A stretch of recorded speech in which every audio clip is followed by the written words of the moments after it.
Huwag kayong sumiksik, paraanin niyo ako. Manager. Ang lupit ng paraan niyo. 3 taon na ako rito. Pero ngayon ko lang nakitang ganito karami ang customer. Buwisit. Nandito ako para pabagsakin ang shop na to. Hindi para isalba. Hahaha. Lahat ng gastos niyo ngayong gabi. Sagot ko, si Senyorito Lu. Ang linaw ng Lufol, hindi mo pa rin nakita. Dahil sa deal na to, nalugi agad ng 50 milyon ang kumpanya. Hindi talaga ako pang management, Papa. Bakit hindi na lang kayo mag-effort ni Mama?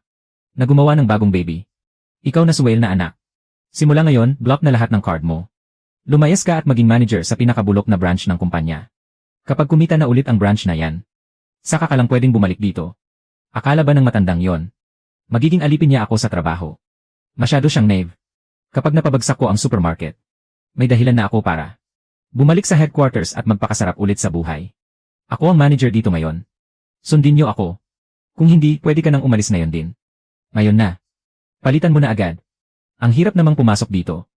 Walang matinong tao ang pupunta rito. Siguradong malulugi na kami nito. Katapusan na ng supermarket na to. Paano na ang pambayad ko sa bahay at kotse? Hindi lang pambili ng gulay ang lugar na to. Pwede ka ring mag-exercise. Hit 2 birds with 1 stone talaga. May bayad pa ang UN membership. Pero rito, libre ang gamit. Nakapamili ka pa ng pagkain. Sobrang sulit. Manager. Ang henyo niyo talaga sa negosyo. 3 taon na ako rito. Pero ngayon ko lang nakitang ganito karami ang tao. Anong henyo ang pinagsasabi mo? Gusto ko lang namang magsara na to agad. Bakit biglang nabuhay ulit? Manager. Triple ang kinita natin ngayong araw. Ito ang pinakamataas sa kasaysayan natin. Kapag nagpatuloy ito, makakabawi na agad sa lugi ang supermarket natin. Nandito ako para pabagsakin ang shop. Bakit lalong sumisikat? Paano na ako babalik sa headquarters nito? Paano ko maipagpapatuloy ang buhay mayaman ko? Hindi pwede to. Bukas, hihirapan ko palalo. Sisiguraduhin kong walang makakapasok ng madali. Manager. Nasisiraan na ba kayo ng bait? Mula sa 3 minuto, ginawa mong 5 minuto. Tapos dapat sabay pa ang 2 tao. Sino pa ang pupunta sa shop niyan? Iyon na ang gusto ko, walang pumunta. Kakahabol lang natin sa benta natin. Pero sa ginagawa nyo, tiyak na mawawalan tayo ng customer. Babagsak talaga ang supermarket. Dapat lang na magsara na to agad. Para makabalik na ako sa headquarters ng maaga. At may pagpatuloy ang masarap kong buhay. Ako ang masusunod dito. Sundin nyo ang pagbabago. Kung hindi mo gusto, mag-resign ka.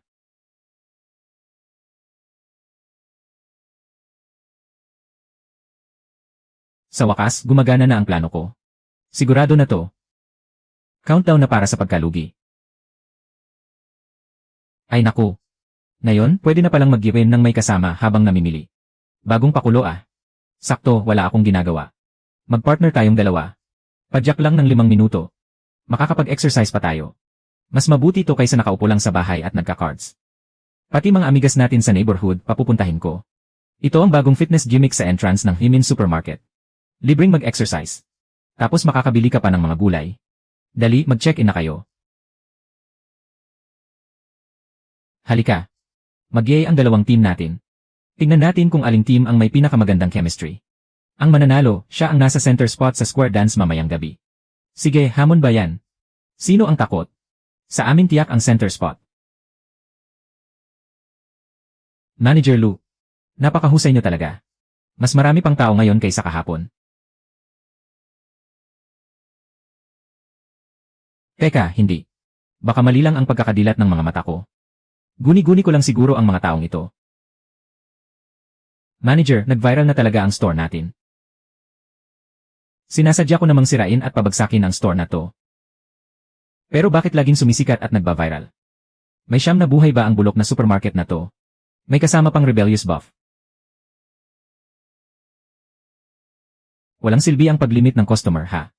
CJ. Maglalaro ako ng malaki ngayon. Malaking budget para sa renovation. Ubusin ko ang lahat ng cash flow ng store dito. Tingnan natin. Kung hindi pa maubos ang pera nito ngayon. Manager Lu. Higit sa 1 milyon. Lahat yun itatapon sa pool. Ito na ang buong cash flow ng store natin. I-clear out nyo ang lahat ng fresh food freezer. Gagawin natin. Isang napakalaki at marangyang viewing pool. Ang pera. Hindi problema yan. Mas malaki ang magastos, mas mabuti. 120. Bakit hindi na lang ituloy ang magandang fresh food business? Bakit hindi na lang ituloy ang magandang fresh food business? Tapos gagastos pa para gumawa ng fish pond. Para lang itong pagtatapon ng pera sa basurahan. Katapusan na talaga ng store na to. Paano na tayo sa susunod? Paano na ang benta natin sa fresh food? Huliin ang buhay at ibenta agad. Pero sa supermarket business, dapat malinis at madaling asikasuhin. Kung huhuliin at ibebenta on the spot, magiging madumi at magulo ang lugar. Sino naman ang bibili niyan? Kaya babaguhin natin ang store sa catch and sell on the spot model. Walang stock. Walang pre-cooling. Lusong sa tubig at huli agad on the spot. Pero sensitibo ang mga fresh food sa ganyang kalikot. Magsasayang lang ng oras ang catch and sell. Mataas ang stress mortality rate ng mga isda. Siguradong malulugi tayo ng todo. At saka, bumibili ang mga customer para sa bilis at convenience. Sino ba ang may oras na tumayo lang dito at maghintay? Tataas ang lugi. Mawawalan ng mga customer. At mag-aksaya ng manpower. Hindi ito pagpapatakbo ng negosyo. Ito ay purong pagpapakamatay. Iyan mismo ang epektong gusto ko. Sagad ang gastos. Zero ang kita. Malulugi hanggang sa magsara ang store. Para makabalik na ako agad sa marangyakong buhay. Pag-isipan niyo po muna. Kahit na ang mga nakaraang plano ay malakiang. Naitulong sa performance ng store natin. Pero sa pagkakataong ito, sobra na talaga. Aksidente lang ang mga nakaraang beses. Ngayong nagtapon tayo ng malaking pera sa bottomless pit na project na to. Hindi lang ito mag-aksaya ng manpower at resources. Kundi sisirain din ito ang normal na takbo ng negosyo natin. Hindi ako naniniwalang papalpak pa ito ngayon. Sure win na to. Ako ang manager. Gawin niyo kung ano ang sinabi ko. Kuya Sean, noong nanggulo ka sa access control dati, kahit papaano hindi tayo nalugi. Pero sa renovation na to, siguradong malulugi talaga tayo ng malaki. Magsasara na ba talaga ang supermarket natin ngayon? Nga, Kuya Sean. Kailangan na ba nating maghanap ng bagong trabaho? Maliban na lang kung may maganap na himala. Kung hindi ang pagsasara. Ang tanging kahahantungan ng supermarket na to. Napakagandang araw ngayon.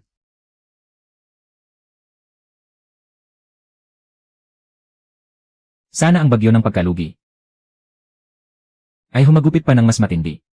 Wow! Mama, tingnan mo dali. May mga maliliit na pagong at crayfish. Ang saya naman.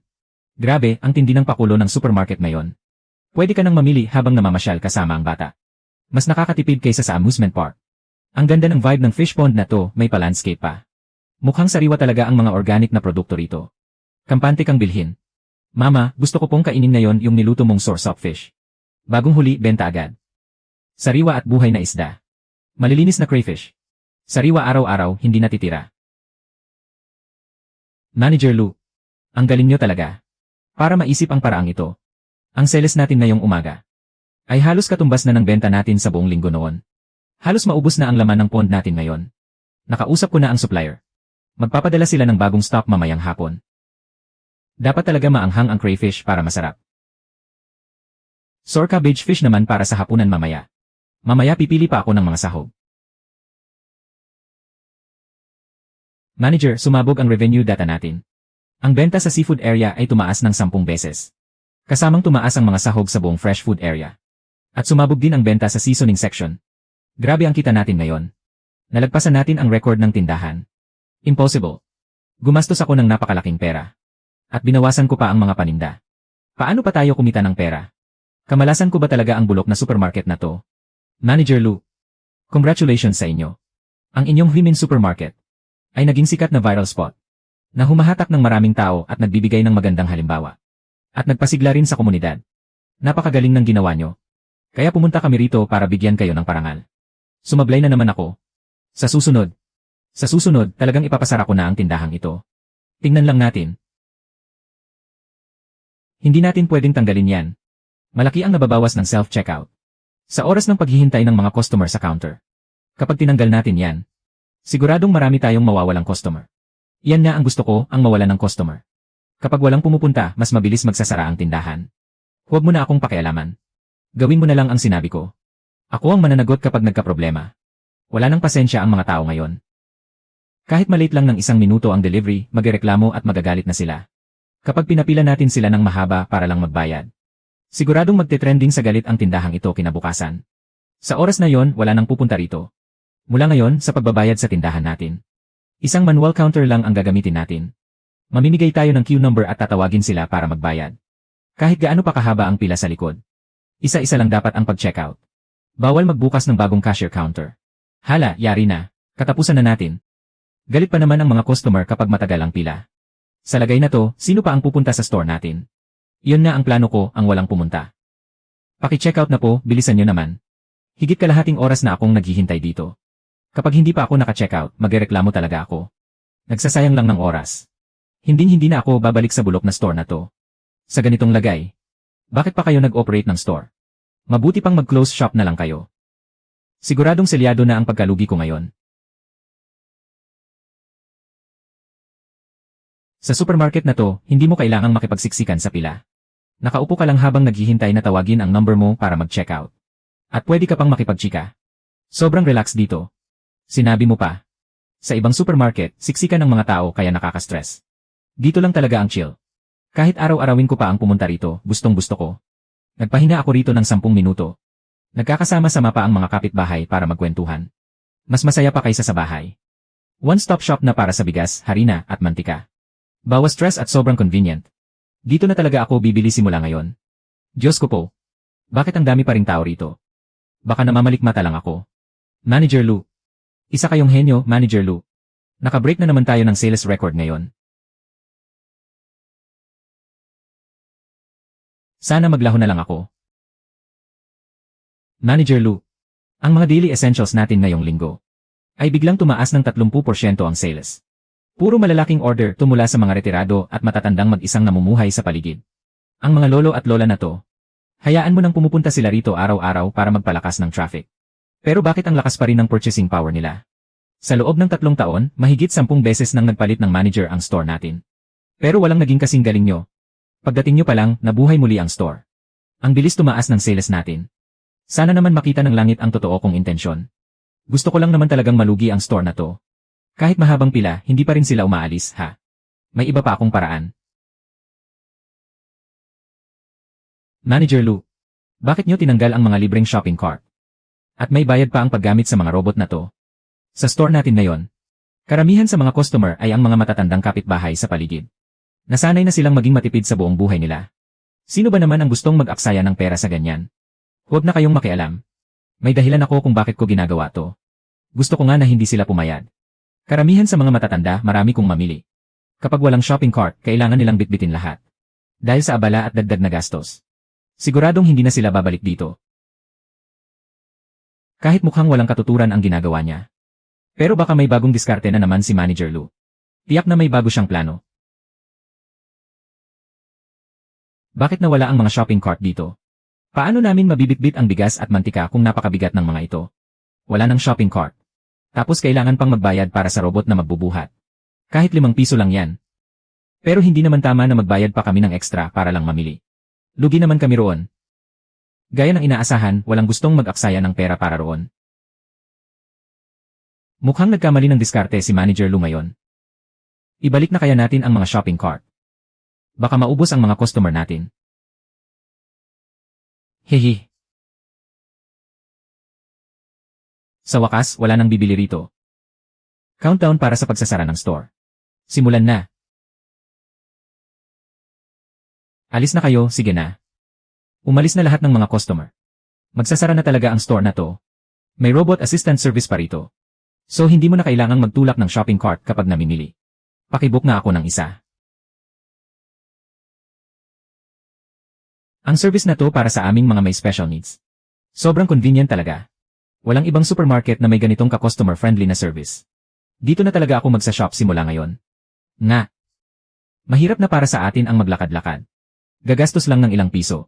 Less stress at bawas pagod pa. Sobrang sulit talaga. Magpapabook din ako. Kapag bumili ako ng bigas, harina, at mantika sa susunod. Hindi ko na kailangang magtulak at mapagod ng sobra.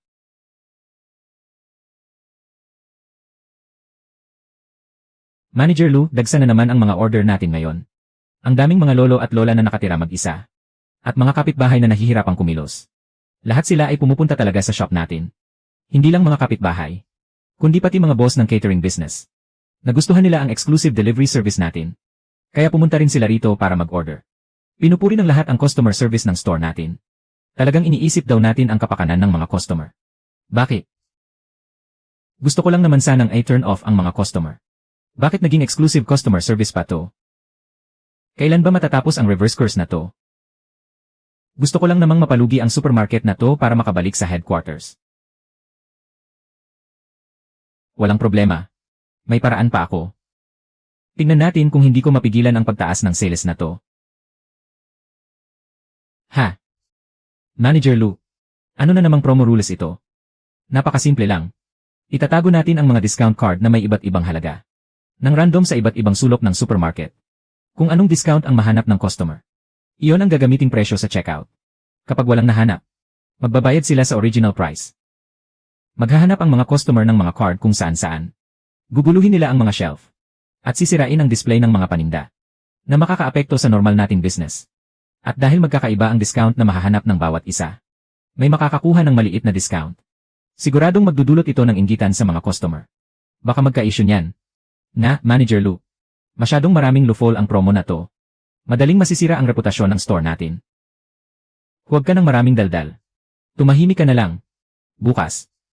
Magsisimula ang promo. Manager Lou. May problema po. Ano? May malaking gulo po. Anong malaking gulo? Nagwawala ba ang mga customer? Gulo-gulo ba at out of control na? Sa wakas, gumana rin ang plano ko. Basta't sumiklab ang negatibong issue. Hindi na makakapagpatuloy ang store na to. At makakabalik na ako ng maayos sa headquarters. Tara. Tingnan natin ang nangyayari doon. Huminahon po kayo, huwag po kayong magpanik. Huwag po tayong magtulakan. Kung may reklamo kayo, maaari kayong mag-file ng complaint. Ha? Huwag tayong maghanap ng walang direksyon. Maghati-hati tayo sa trabaho. Kaming mga lola. Ang bahala sa fresh produce section. Mabilis kumilos ang mga kabataan. Pumunta kayo sa snack at department section. At ang mga bata naman maghanap sa mga singit ng mabababang shelf. Kanya-kanyang trabaho, napaka-efficient. Sige po.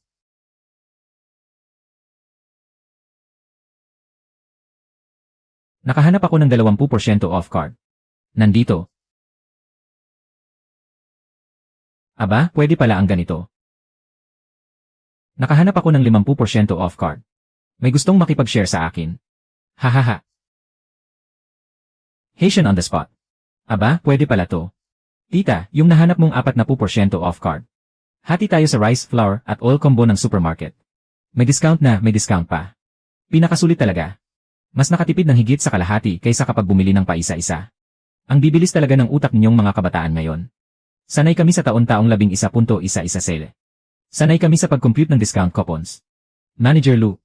Ngayong umaga, hindi lang walang customer complaint. Nag-enjoy pa ng gusto ang mga customer. Kaya pati sales natin, grabe ang pagtaas. Tama. Nagtutulungan pa ang lahat. Nagsasama-sama para sa share-an. Ito ang totoong offline group buying. Manager Lou, napakahenyo nyo talaga. Naisip nyo pa ang ganito kalupit na ideya. Para tayong nakatuklas ng treasure supermarket. Hindi lang basta pamimili. May kasama pang saya ng treasure hunting. Talagang God-tier community supermarket. Punta na kayo rito.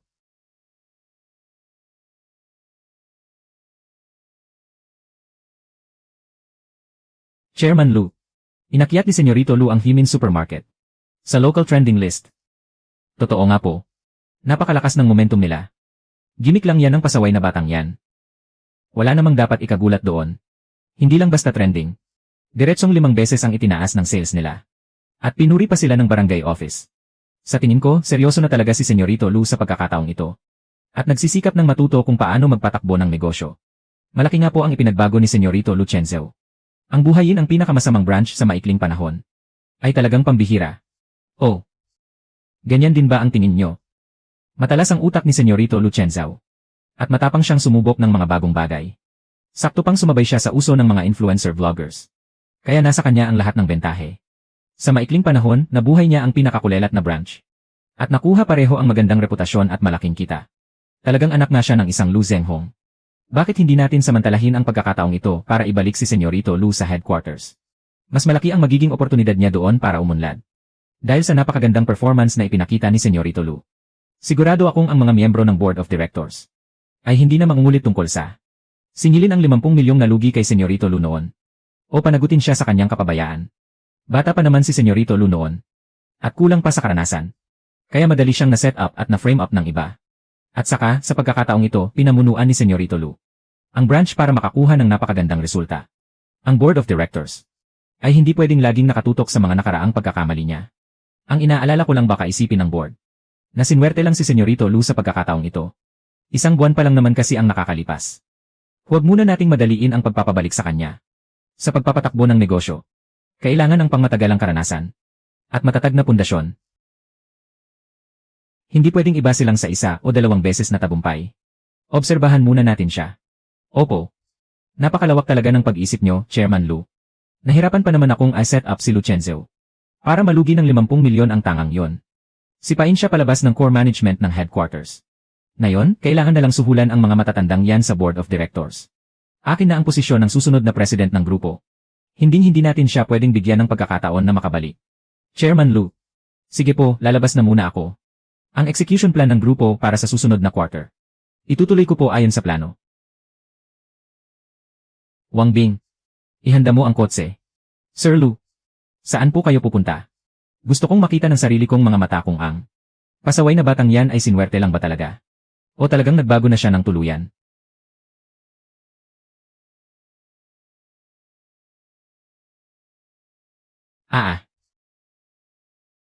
Nakakabaliw. Kung kailan ko sinusubukang pabagsakin ang shop, lalo namang sumisikat. Sinasadya ba akong kalabanin ng bulok na supermarket na to? Manager Lu. Ang sales natin kahapon. Umabot na naman sa bagong record. Tumaas pa ng 20% kumpara noong nakaraang linggo. Isa ka talagang business genius, Sir Lu. Kapag nagpatuloy pa ang kasikatan na to, habang buhay na akong makukulong dito sa supermarket para mag-alipin. Ang bumalik sa headquarters para magpetix ang tunay kong pangarap. Hindi pwede to. Dapat magkaroon ng malaking problema ngayon. Para masira ng tuluyan ang reputasyon natin.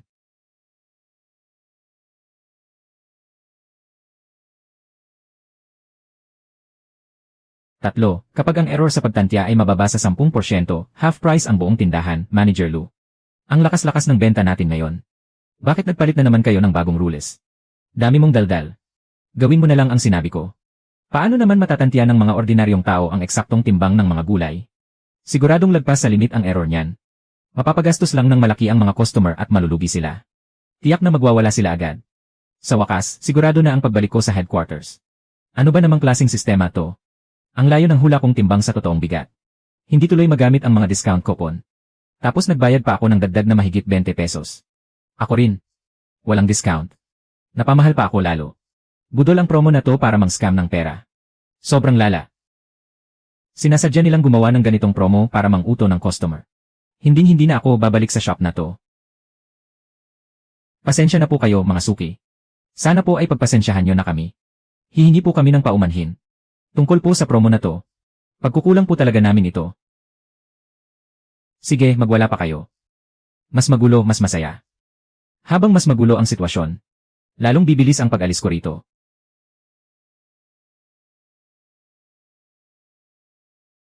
Anong klaseng serbisyo to? Kalokohan lang to. Alis na tayo rito. Sinasadya ng shop na to na budulin tayo para mapagastos. Tama.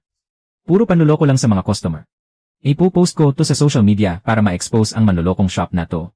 Luchenzo. Tingnan mo kung anong ginawa mo sa shop na to. Nakita niya mismo na binubudol ko ang mga customer. At gumagawa ng gulo. Hindi yan matotolerate ni Papa. Siguradong palalayasin niya na ako agad.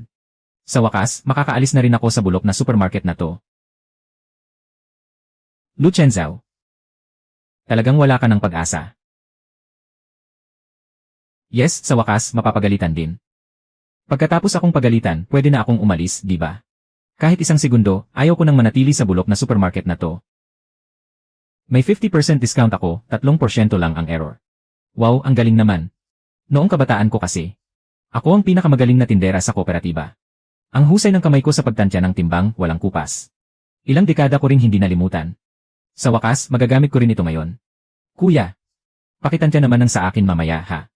Mamaya tatawagin ko ang mga kasama ko sa Plaza Dance Group. Papupuntahin ko ang lahat ng mga Mary ko rito. Hindi natin pwedeng palampasin ang 50% discount na ito. Guys, tingnan nyo dali. Ngayong araw may nadiskubre akong isang solid na promo para sa ating mga Liwine Gores.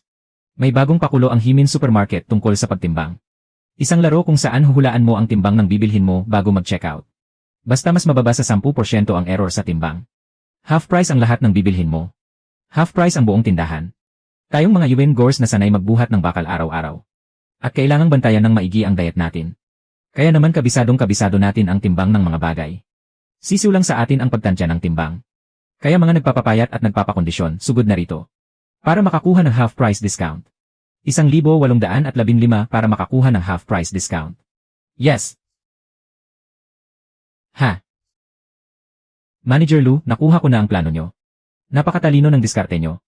Ano na naman ang naintindihan mo? Mukhang pinapahirapan nyo lang ang mga tao sa patakarang ito.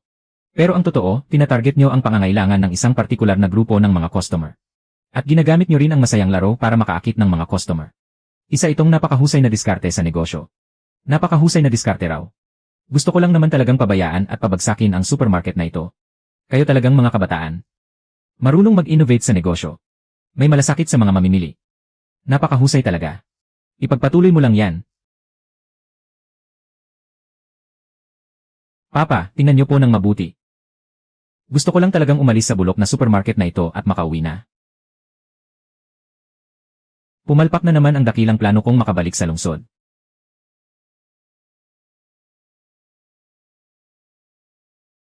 Sumasakit ang ulo ko rito. Bakit ba napakaraming makukulit na bata na nag-ingay sa loob ng tindahan? Ang fountain pool natin. Ngayon ay sikat na talaga. Ang mga nanay sa malapit ay dinadala ang mga anak nila rito para maglaro ng tubig at magpicture. Ang gusto ko ay walang pumunta rito. Hindi ang ganito karaming tao. Manager Lou, huwag niyo pong isipin na maingay sila. Dahil ang mga pamilyang ito ay may malaking kakayahang gumastos. Higit sa kalahati ng kita ng tindahan ay galing sa kanila. Ibig sabihin, kung paalisin ko ang mga makukulit na batang ito, mababawasan ng kalahati ang kita ng tindahan natin. Kung magkakagayon, isang hakbang na lang at malulugi na kami. Dashan, bumili ka agad ng 5,000 kopya ng 3-year prep, 5-year exam na mga workbook. Kailangan ko ang mga bersyon para sa elementarya at sekundarya. Walang dapat kulang kahit isa. Simula bukas, bigyan mo ng tig-isang kopya ang bawat batang papasok sa tindahan. Hindi po pwede yan. Paano kung matakot at magsilayasan ang mga bata? Sila kaya ang nagdadala ng pera sa atin. Umaasa pa naman ang benta ng tindahan sa kanila. Hindi lang mga workbook ang ipapamigay natin. Magbabayad din tayo ng malaki para kumuha ng pinakamagaling na mga tutor o guro para manatili rito sa supermarket. Ang sinumang batang maglalaro ng tubig ay hindi pwedeng umalis nang hindi sumasagot sa mga pagsasanay. Kung ganyan, sino pang bata ang gugustuhin pumunta rito? Huwag ka nang makialam. Sundin mo na lang ang sinabi ko. Ang hirap na dinanas ko noon. Ngayon ay ipaparanas ko rin sa inyong mga makukulit na bata. Sino ba kasing nagsabi sa inyo na sirain ang plano kong ipasara ang tindahan na ito? Hahaha. Mga bata, may regalo para sa inyo pagpasok nyo. 5-year exam, 5-year exam, 3-year prep. Libreng buong set ng prep materials para sa 5-year exam, mga reviewer para sa 5-year exam. 5-year exam, 3-year prep, libreng buong set ng prep materials para sa 5-year exam. Libreng buong set ng prep materials para sa 5-year exam. Sagutan ang mga exercises dito mismo. May one-on-one tutorial ako para sa mga maling sagot. Detalyadong paliwanag. Dinala ko lang naman ang anak ko rito sa supermarket para maglaro ng tubig at mag-relax. Bakit pinipilit pa silang magsagot ng mga exercises? Masyadong nakaka-stress naman. Sinabi mo pa. Namimili lang sa supermarket, kailangan pa mag-remedial class. Paano naging relaxation to? Huwag na nga tayong tumambay dito. Sa wakas, gumana rin. Sabi ko na nga ba, epektibo talaga ang diskarteng to. Ayos. Napalayas din ang lahat ng mga makukulit na bata. Wala na agad ang mga core customer natin. Tuluyan ng lumamig ang ingay ng supermarket. Sigurado nang malulugi kami ngayon. Mula nang maglagay tayo kahapon ng check-in para magsagot ng exercises. Hindi na pumupunta rito ang mga nanay sa paligid. Kalahati agad ang nabawas sa daily sales natin. Hay! Ngayon, wala na talagang tao. Umalis na ang lahat ng mga customer natin. Kapag nagpatuloy pa ang ganitong katahimikan, baka tuluyan nang magsara ang branch natin. Bakit ka nagpapanik? Maliit na bagay lang yan. Magkape muna tayo. Libre ko. Matapos ang mahabang pagtatrabaho. Ituring na lang natin tong bakasyon. Mag-relax lang kayo. Sir Lou, kapag nagpatuloy pa to, magsasara na talaga ang shop natin. Bakit parang hindi ka man lang nag-aalala? Iyon na ang gusto ko, ang magsara. Nagsikap ako ng husto. Para lang mapalayas ang mga makukulit na bata. At mapalayas ang mga nanay. Sa wakas, malapit nang matupad ang pangarap kong magsara. Bakit naman ako mag-aalala? Huwag kayong mag-alala. Hindi naman babagsak ang langit. Magtiwala kayo sa akin. Gaganda rin ang takbo ng negosyo natin sa lalong madaling panahon. Bilis, bilis dito sa Human Supermarket. Kapag namili ka rito, may mga teacher na magtuturo sa mga bata. Gusto kong kumuha ng Super Supreme EA card. Magkano ang kailangang i-load para makapag-remedial class ang anak ko? Hindi ba't napalayas ko na ang lahat? Bakit ang dami na namang tao? Mga mommy, bakit bigla kayong nagpunta rito? Hindi nyo pa ba alam? May lumabas na bagong patakaran. Ipinasara ang lahat ng mga after-school tutoring center. Bawal na ang remedial classes para sa mga estudyante. Siguradong nakasagap agad ng balita si Sir Lou. Kaya naglagay siya sa loob ng supermarket ng mga workbook at mga tutor. Espesyal talaga ito para sa ating mga anak bilang study zone. Napakalaking tulong talaga. Mula ngayon, ang lahat ng pang-araw-araw na pangangailangan ng pamilya namin. Ang lahat ng gastusin namin. Dito na lang sa supermarket nyo bibilhin. Hello po, 328 pesos po lahat. Sir Lou, nakuha ko na. Nalaman niyo po pala ng maaga ang bagong patakaran. Kaya nagplano kayo agad. Para sakto sa pangangailangan ng mga customer. At nakuha natin ang buong komunidad. Ibang klase ang pananaw nyo. Ang talino nyo talaga sa negosyo. Bilib na talaga ako sa inyo. Nakuha mo, ano bang nakuha mo? Kahit ako nga, hindi ko maintindihan eh. Nag-glitch ba ang sistema? O sadyang may cheat code lang talaga ang tindahang to? Ano ba ang dapat kong gawin para mapalugi ang tindahang to? Manager, bumasag na naman ng record ang sales natin. Bumasag na naman ng record ang sales natin. Bumasag na naman ng record ang sales natin. Dati, kulelat ang tindahan natin. Ngayon, nakagawa tayo ng matinding comeback. Ang ideya ni manager na gumawa ng libreng study corner ay talagang napakahusay. Ngayon, ang mga mommy sa paligid ay sama-samang pumupunta rito sa atin. Kahit umikot pa sila ng 10 minuto, pumupunta pa rin sila rito para mamili. Tingnan nyo ang data na to. Mga pang-araw-araw na gamit. Mga sariwang gulay. Mga chichirya at laruan. Triple ang itinaas ng sales natin. Ang utak ni manager. Walang makakapantay. Ngayon, ang branch natin ay sikat na at dinarayo na talaga. Ang ilang kalapit na chain supermarket at mga lokal na tindahan. Naagaw na natin ang lahat ng customer nila. Kung magpapatuloy ang ganitong takbo, siguradong may iwan na natin ang kahihiyan ng pagiging kulelat sa buong grupo. Baka nga, makapasok pa tayo sa top 10 ng sales ranking ng grupo. Kung magkagayon, siguradong makakakuha tayo sa katapusan ng taon ng malaking dagdag na bonus at performance incentives. Dati, malapit nang magsara ang tindahan. Walang magawa ang lahat. Pero si manager ang nakaisip ng napakaraming magagandang ideya para buhayin muli ang tindahan natin. Mula ngayon talagang magiging tapat kami at magtatrabaho ng mabuti kasama si manager para palakihin at palakasin ang tindahan natin. Sino ba ang gustong magpalaki at magpalakas nito? Ang gusto ko ay magsara ang tindahang to. Ang tuluyang mag-game over. May naisip na ako. Dinaralan ng mga mommy ang mga anak nila rito para mag-aral. Kapag hindi sila makapag-focus sa pag-aaral, siguradong hindi na babalik ang mga magulang. Dasyan, yung bakanting load sa tabi ng supermarket. Maghanap ka ng maglilinis doon. Gagawa ako ng isang parent-child vegetable garden experience zone. Manager, retail business naman ang supermarket natin. Bakit bigla tayong gagawa ng vegetable garden experience zone? Para saan po yun? Maraming bata sa tindahan ngayon. Ang paggawa ng parent-child play zone ay makakahikayat ng mas maraming pamilya. Sige po, manager. Gagawin ko po agad. Mabilis ma-distract ang mga bata. Kapag nagtanim sila at naglaro sa lupa, siguradong maa-addict sila sa paglalaro. Pagdating ng oras, sino pa ang gugustuhing mag-aral ng tahimik? Kapag walang nakitang resulta ang mga magulang, hindi na talaga sila babalik. At saka, ang pagbili ng mga binhi ng gulay, mga pataba, at ang araw-araw na pag-aalaga ay napakamahal. Kapag nawalan tayo ng mga customer, at biglang lumaki ang mga gastusin, siguradong malulugi na talaga ang tindahang to. Guys, pumunta na kayo rito sa Himin Supermarket. Subukan ang saya ng pagtatanim ng sarili ninyong gulay. Makakabili pa kayo ng mga sariwa at organikong gulay. Sulit na sulit talaga ang pera nyo rito. Dapat puntahan ng mga taga rito. Manager, tingnan nyo po ang trending list. Trending na naman ang supermarket natin sa buong lungsod. Manager, naintindihan ko na.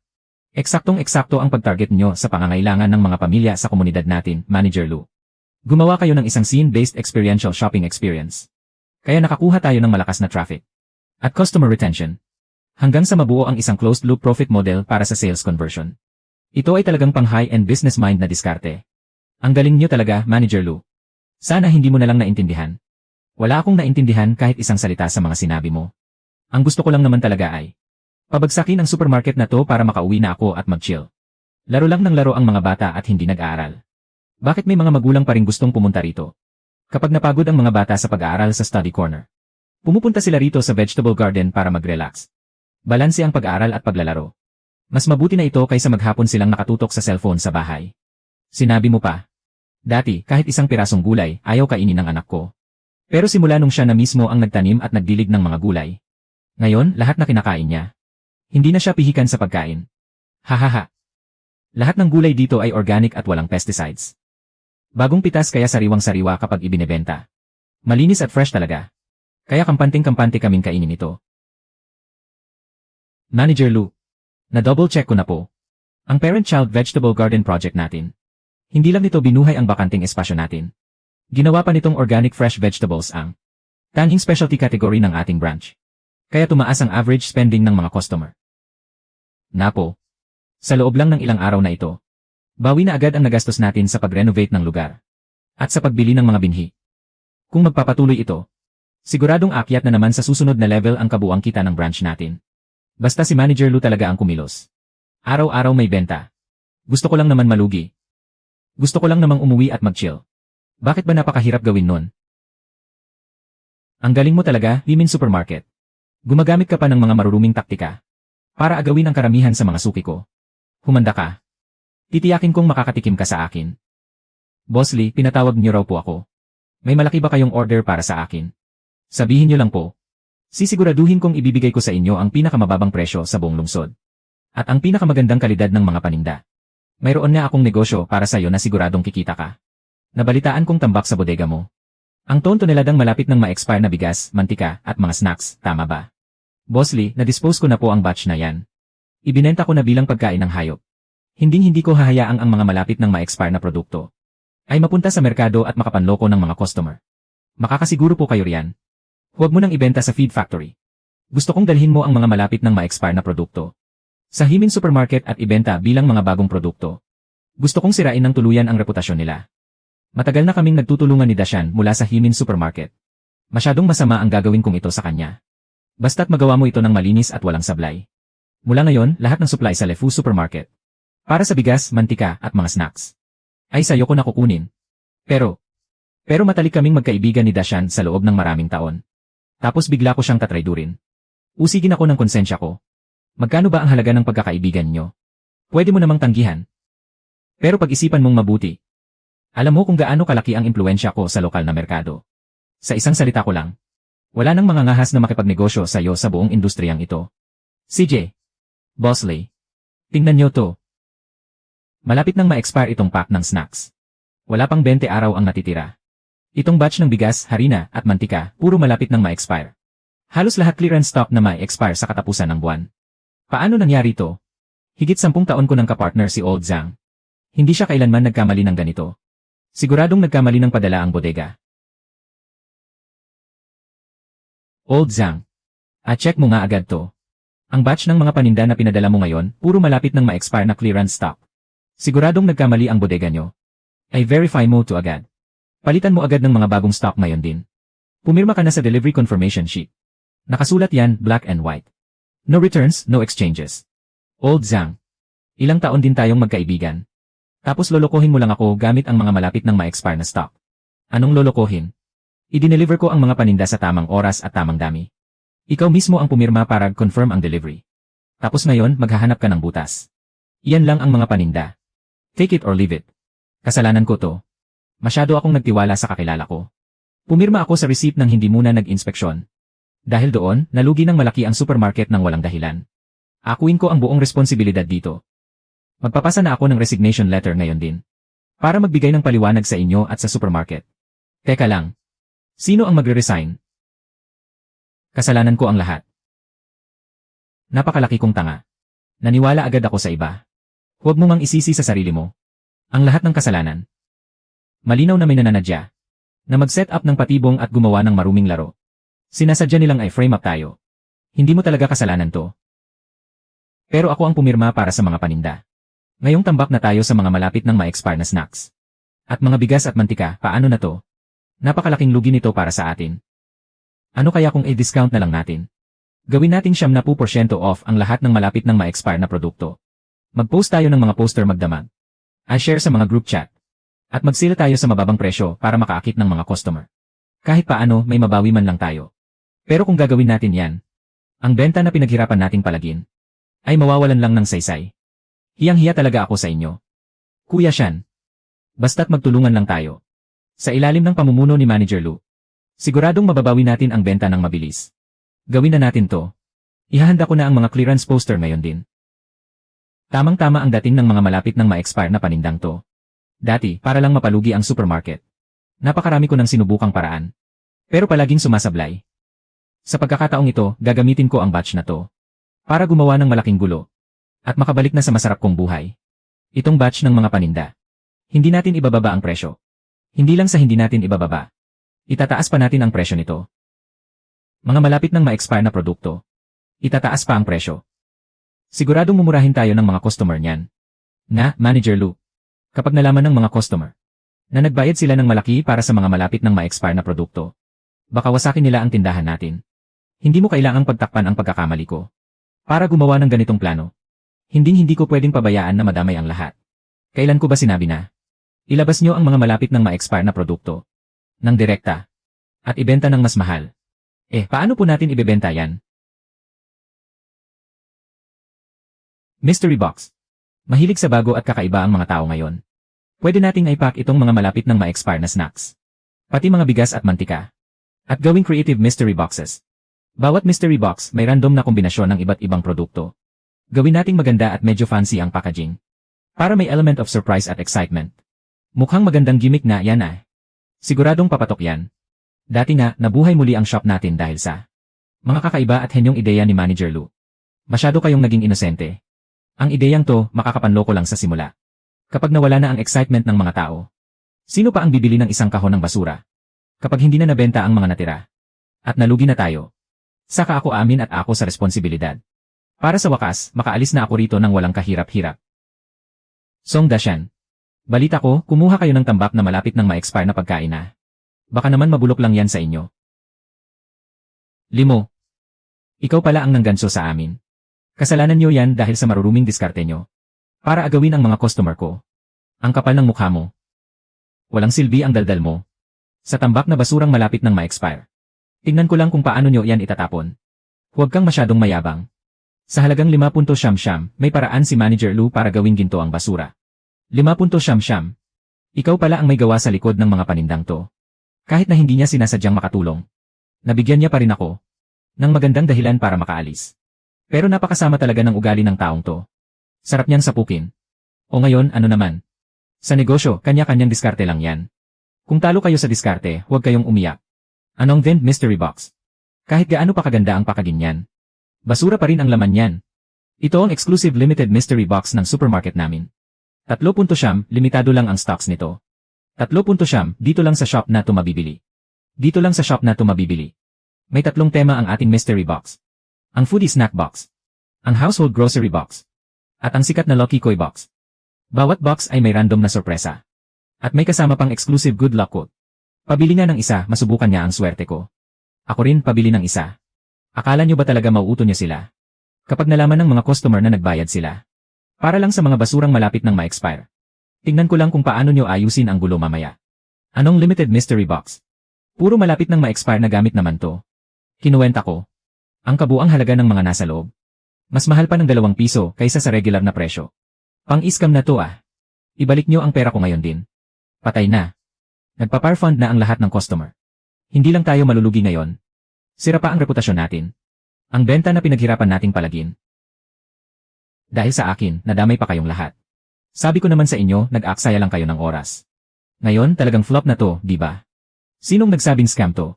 Pabili pa nga ng 10 blind box na to. Sigurado akong bayaran ka lang. Itong basurang blind box na malapit ng ma-expire. Pinag-agawan nyo pa ring bilhin. Akala nyo ba uto-uto kaming lahat? Hindi ba naming mahahalata ang kalokohan nyo? Tama.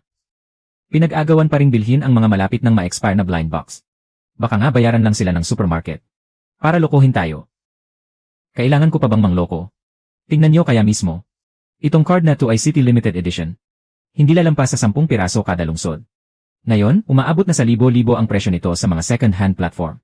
Hindi ko akalaing makukuha ko to sa blind box na to. Oh and my God!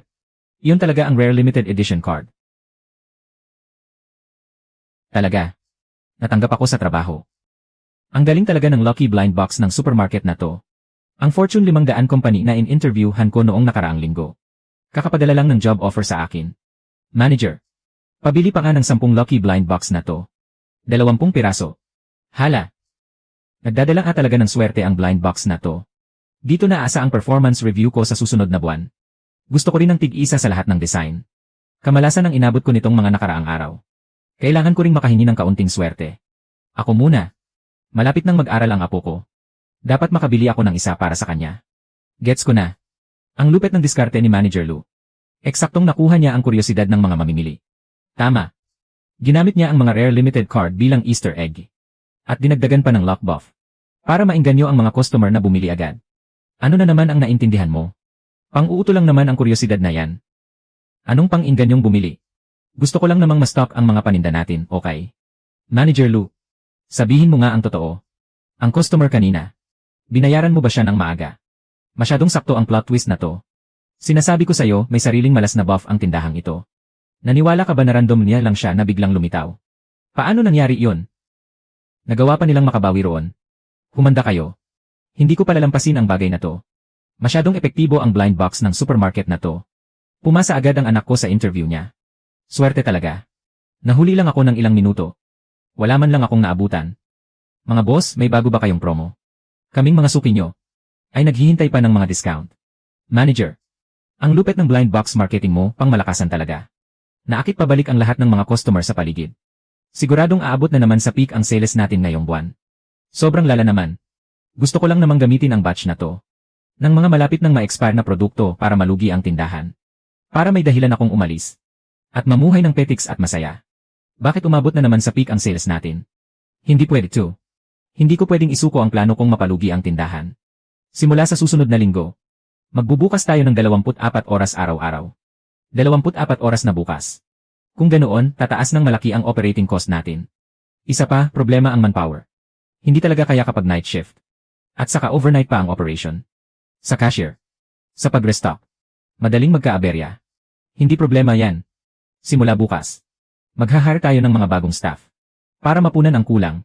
Para maakyat natin sa next level ang store natin. Doble ang gasto sa overnight operation. Aksaya sa kuryente, tubig at resources. Pag-hire ng bago, tataas ang labor cost. Double money losing buff. Nakastack na agad. Siguradong malulugi na kami nito. Ang pangarap kong buhay petiks. Sa wakas, darating na. Gets ko na. Isinasakripisyo ni Manager Lou ang short-term profit. Para makuha ang market share. Isang high-level strategy para gumawa ng competitive barrier. Ibang klase ang vision. Ibang klase ang business mindset. Talagang napakahusay. Bakit hindi ko naisip yon? Basta kasama si Manager Lou. Siguradong lalaki at lalakas ang business natin. At mas magiging matagumpay pa. Inagaw na ng Himin Supermarket ang lahat ng customer natin. Tapos magiging 24 hours overnight operation pa sila. Gusto nilang suluhin ang lahat ng customer dito. Pinapatay talaga nila ang negosyo ko. Hindi po ako nagpetiks. Wala lang talagang customer sa store kanina pa. Kaya nainip ako at na-space out lang. Huwag nyo naman pong bawasan ang sahod ko. Huwag ka ng madaming daldal, hindi ko babawasan yan. Ngayon, pumunta ka agad sa Women Supermarket at mag-apply ka doon. Mag-apply. Sa Women Supermarket. Boss, maawa naman po kayo. Loyal po ako sa inyo. Wala akong ibang balak. Huwag nyo po akong i-fire. Ang tanga mo. Sino bang nagsabing i-fire kita? Gusto kong pumasok ka doon. Para maging isili ko. Ako po ang bagong night shift staff, si Jiang Xiaochuan. First day ko po ngayon. Sana po magkasundo tayo. Zhao Li. I-guide mo muna siya sa mga susunod na araw.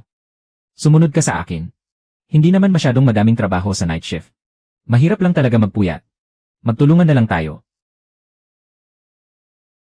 Kapag nandoon ka na, alamin mo ang lahat ng business strategy at mga promo ng Himin Supermarket. Gawin mo ang lahat para sabotage sila. Mas mabuti kung mapapabagsak mo ang store na yan. Kapag nagtagumpay ka, ikaw na ang magiging bagong manager ng Lefu Supermarket. Dati kapag hating gabi, wala man lang kaming mapagpahingahan. Ang lamig at ang pagod pa. Ngayong may supermarket na ito, makakapagpainit at makakapagpahinga na rin kami. Napakabait talaga nila. Araw-araw akong nagde-deliver sa gabi. Sobrang nakakapagod talaga. Sarado lahat ng ibang tindahan kapag gabi. Ito lang ang open ng 24 hours. Nakakabili kami ng mainit na pagkain at inumin. At pwede pa kaming maupo para magpahinga. Para talaga itong lifesaver naming mga delivery rider. Ang lala. Hating gabi na para lang sa ilang customer. Nakaon pa ang mga ilaw at aircon. Lugi talaga, hindi man lang mababawi ang puhunan. Hindi ko talaga alam kung anong trip nila. Pero kukunan ko pa rin ng litrato ang lahat at isesend kay Boss Lee.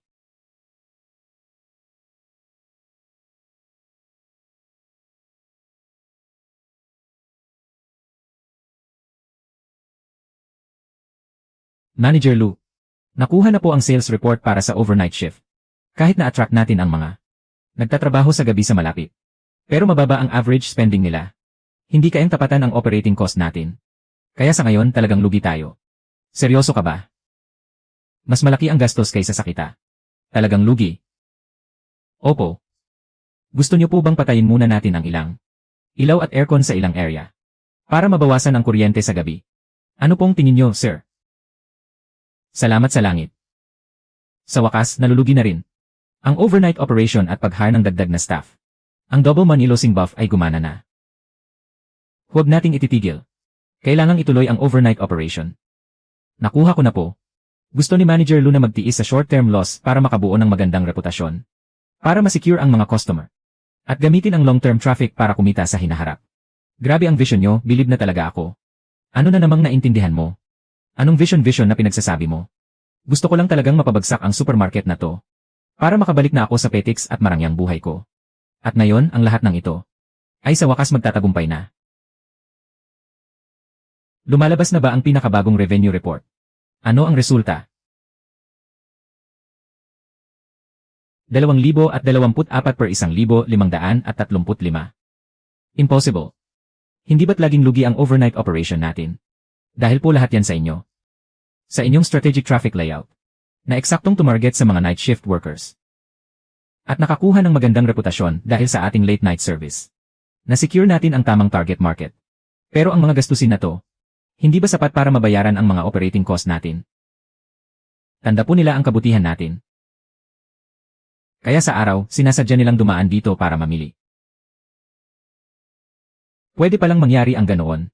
Sa ngayon, ang pagtaas ng kita natin sa araw ay bumasag at nag-cover sa lahat ng lugi sa gabi. At nakakuha pa tayo ng net profit. Hi! Suko na talaga ako. Paano pa nabaligtad ang siguradong luging negosyo na to? Ang ganda na sana ng plano kong malugi at magsara ang shop. Bakit nabigo na naman ako ng paulit-ulit? Sino ba ang makakaintindi sa akin? Bakit ba nagkakagito? Nakuha ko na po. Ginamit niyo ang panandaliang lugi para sa pamatagalang kita. Habang pinapanatili ang katapatan ng mga customer. Para makabuo ng isang perpektong business loop. Ang talino niyo talaga sa negosyo. Bilib na bilib talaga ako sa inyo. Pwede ba huwag mo nang intindihin, natatakot na ako sa'yo? Gusto ko lang naman talagang malugi at magsara ang tindahan na to. Boss Lee.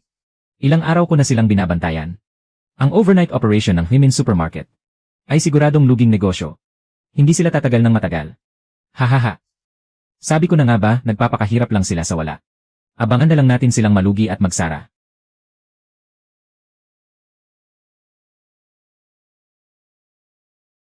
Welcome po. Lola. Naalala ko pong regular kayo sa Lefu Supermarket. Bakit po kayo napadaan dito ngayon? Kasi kapag madaling araw, wala man lang kaming mapagpahinahang lugar. Pero bukas ang Huimin Supermarket ng 24 oras. Handang malugi para lang bigyan kami ng ginhawa. Kaya dapat lang nasuklian namin ang kabutihang ito. Sinabi mo pa. Binibigyan tayo ng Huimin Supermarket ng masisilungan tuwing gabi. Ang ganitong tindahan na may malasakit. Dapat lang nating suportahan. Naalala ko, dati ka sa Lefu Supermarket, di ba? Ngayon, nagtatrabaho ka na rin dito sa Huimin. Tama yan. Kapag ganito ka malasakit ang boss mo, siguradong maganda ang sahod at benepisyo mo. Ganyan pala ang laro mo, ha? Sige, magpalugi ka para lang mangagaw ng customer. Hindi ko kayo hahayaang maging masaya. Pababagsakin ko talaga ang Huimin Supermarket. Nasubukan ko na ang lahat ng paraan para magpalugi. Pero hindi lang kami hindi nalugi. Lalo pang pumatok ang negosyo. Gusto ko lang namang mag-slack off at magpalugi. Para maibalik ako sa headquarters at mag-relax na lang. Bakit ba napakahirap gawin nun? Manager Lou. Ang kita natin ngayong linggo, gumawa na naman ng bagong record. Kumpara noong nakaraang buwan. Nadoble talaga ito. Ang mga customer ng mga kalapit na supermarket. Halos naagaw na rin natin. Hindi pwede. Hindi pwedeng magpatuloy ito. Kailangan kong mag-isip ng bagong gimmick. Dapat mapalugi ko talaga ang tindahang ito.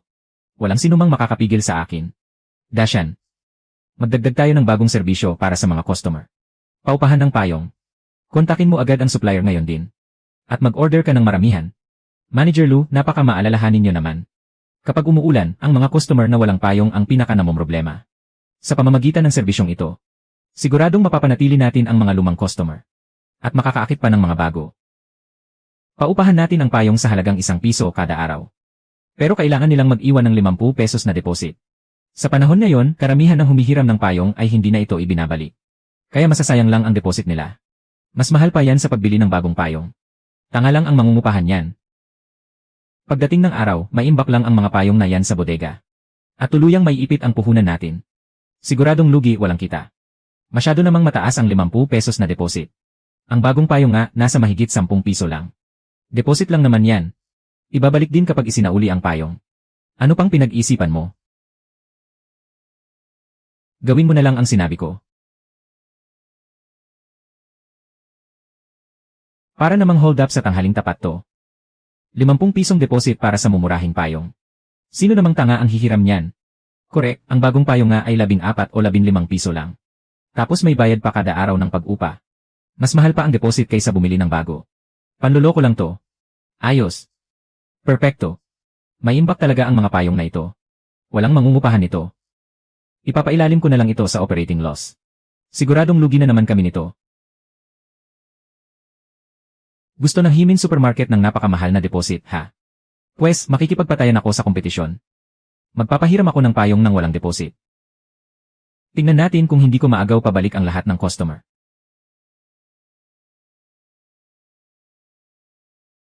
Ilang araw nang sunod-sunod ang ulan. Pero kahit isang payong natin, walang nangupahan. Masyadong mataas talaga ang ₱50 na deposit. Gawin kaya nating ₱10 na lang ang deposit. Kasi kung hahayaan lang natin ang mga payong dito, masasakop lang ang bodega at maiipit ang pera natin. Purong kalugihan lang ito. Kahit isang sentimo, walang bawas. Mabuti nga kung malugi. Gusto ko talagang maipon ang mga produkto at malugi sa puhunan. Mas malugi, masigurado.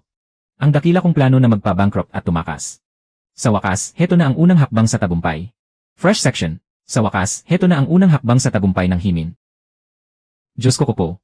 Ang rent sa sirang payong na to, ₱50 ang deposit. Pang-hold up na yata ang ginagawa ng supermarket nyo ah. Deposit na ₱50 para sa rental ng payong, pang-hold up na to. Deposit na ₱50 para sa rental ng payong, nga. Deposit na ₱50 para sa rental ng payong, samantalang libre naman ang hiram ng payong sa katabing LeFou Supermarket. Libre ang hiram ng payong sa katabing LeFou Supermarket, tapos dito may deposit na ₱50. Deposit na ₱50 para sa rental ng payong, samantalang libre naman sa katabing LeFou Supermarket. Deposit na ₱50 para sa rental ng payong. Deposit na ₱50 para sa rental ng payong, samantalang doon kahit isang 5 walang deposit. Deposit na ₱50 para sa rental ng payong, sobra naman kayo. Ang ibang supermarket, nagbibigay ng serbisyo para makatulong sa mga kapitbahay. Pero kayo, nananamantala sa sitwasyon. Wala man lang kayong konsiderasyon. Manager Lou. Tanggalin na po natin ang deposit. Kapag nagpatuloy pa ito, lahat ng mga suki natin ay lilipat na sa LeFou. Malulugi na talaga ang negosyo natin. Iho. Dapat may konsensya ka naman. Mga suki nyo kami rito. Umuulan naman, hindi mo ba pwedeng pagbigyan? Ano ba naman kung libre muna ang deposit? Magkakapitbahay naman tayo rito. Sino ba naman ang tatakbo sa isang payong lang? Kailangan ba talagang maging ganyan kakuripot? Sa LeFou nga, libreng ipinapahiram. Tapos kayo, naniningil ng napakamahal na deposit. Sino pa ang gaganahing mamili sa supermarket nyo sa susunod? Mabuti pang isara nyo na lang tong tindahan nyo. Ang ₱50 ay deposit lang. Hindi bayad. Basta't ibinalik nyo ang payong nang walang sira. Ibabalik din sa inyo ang buong pera. Walang bawas kahit isang 5. Dahil lang sa ₱50. Nawalan na kayo ng konsiderasyon sa kapwa. Puro kayo hingi ng libreng deposit. Ang totoo niyan, gusto nyo lang makalamang. Kukunin nyo ng libre tapos hindi na ibabalik. May patakaran ang supermarket na ito. Kung gusto nyong manghiram ng payong, magbayad kayo ng deposit ayon sa patakaran. Kung namamahalan kayo, huwag kayong manghiram. Walang pumipilit sa inyo. Sige lang, mag-inay pa kayo, mas magulo, mas mabuti. Maninindigan talaga ako ngayon hanggang sa huli. Galitin natin ang lahat ng mga customer. Masira ang reputasyon natin. Maubos ang mga customer. Para mas mapabilis ang pagkalugi at pagsasara ng supermarket na to. Sa tanda kong to, ngayon lang ako nakakita ng ganito kagarapal na supermarket. Nga. Mukha talaga kayong pera. 50 pesos na deposit para lang sa payong. Expose ko kayo sa local community group para sumikat kayo. Sandali lang, huwag muna kayong mag-away. Tingnan nyo ang chat sa group chat. Wala nang natitirang libreng payong sa katabing Lefu Supermarket. Dahil umuulan itong mga nakaraang araw. Hiniram ng lahat ang mga libreng payong at hindi na ibinalik. Kaya ngayon, wala nang kahit isang payong sa Lefu. Gimik lang pala yung libreng payong ng Lefu. Pagdating mo doon, wala ka palang mapapala. Wala silang magagawa kundi bumili na lang. Ubos na agad ang mga murang payong doon. Ang natira na lang ay yung mga mahal. Malinaw na modus lang pala to. Ginamit ang salitang libre para makaakit ng tao. Tapos sa huli, pipilitin tayong bumili ng mga mamahaling payong na hindi naman mabenta. Hala! Kaya naman pala. Kapag libre nga naman, hindi pinapahalagahan. Puro hiram lang, walang nagbabalik. Kaya ang ending, ang mga totoong nangangailangan ang nawawalan. Kung sa bagay, itong 50 pesos na deposit, hindi naman pala panloloko. Sinabi mo pa. Dahil may deposit na nagpapasunod. Maaalala ng lahat na isauli ang payong. Kaya magagamit ulit ang mga payong ng paulit-ulit. Ito ang tunay na pagmamalasakit sa ating mga kapitbahay. Mali ang hinala natin kay Manager Lou. Mukhang walang puso ang patakarang ito sa una. Pero sa totoo lang, ito ang pinakamainam sa katagalan. Nga. Ang libreng serbisyo ay maabuso at malulugi lang sa huli. Dahil may deposit na nagpapasunod. Maibabalik ang mga hiniram. At palaging may magagamit na payong ang lahat. Anong nangyayari? Gusto ko lang namang makakuha ng bad reviews para malugi kami. Bakit pinupuri pa ako ngayon?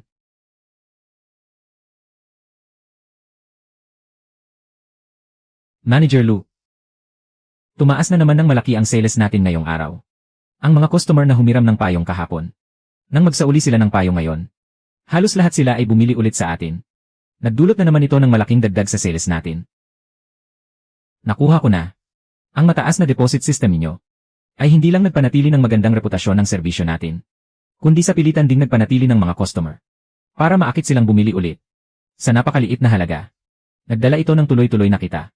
Ito ang tunay na henyong business strategy. Huwag mo na ngang intindihin.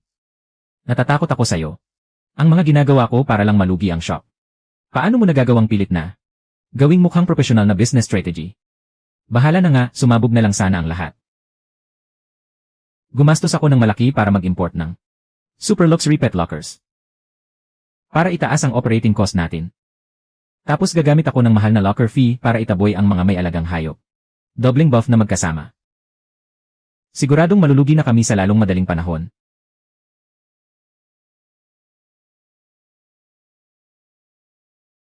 May paraan na. 10 pesos kada oras ang locker. Pag nanakaw na ito sa harap-harapan, bakit kung sino pa ang may dalang alagang hayop, ay siyang pinapahirapan niyo ng husto? Walang pusong supermarket. Mababait at tahimik naman ang mga alaga namin. Bakit hindi niyo kami pinapapasok sa loob? Gumagawa kayo ng ganitong unfair na patakaran. Para lang sadya kaming lokohin. Malinaw na diskriminasyon ito sa mga customer. Sinasadya ninyong pahirapan kaming mga tapat na customer. Pera-pera lang ang iniisip ng supermarket na ito. Wala silang konsensya. Napakasama talaga. Dati, inirekomenda ko pa ang supermarket na ito sa lahat ng kakilala ko. Hindi ko akalain na kaming mga may alagang hayop ay basta-basta nyo na lang itataboy. Huwag na kayong pumunta rito kailanman. Ang ganitong walang pusong supermarket ay hindi karapat-dapat sa kahit isang sentimo natin. Ay boycott natin ito ng tuluyan. Para silang nagnanakaw ng pera ng hayagan. Dapat silang i-expose. Women Supermarket. Sobrang mahal na locker fee. Nandidiskrimina ng customer. Nanloloko ng mga mamimili. Puno ng mga panloloko. Manager Lou. Marami sa mga tapat nating customer ang nagpa-cancel ng membership nila. At bumagsak ng husto ang sales natin. Ngayon, maraming kalapit na supermarket ang nag-aanunsyo na pwede ang mga alagang hayop sa kanila. Lalo na ang LeFou Supermarket na nag-aalok ng libreng locker. Kaya naagaw nila ang mga customer natin. Wala nang pumupuntang customer. Nasira na ang reputasyon natin. At bumagsak ang kita natin. Ang plano kong pagpapalugi ay sa wakas nagtagumpay na rin.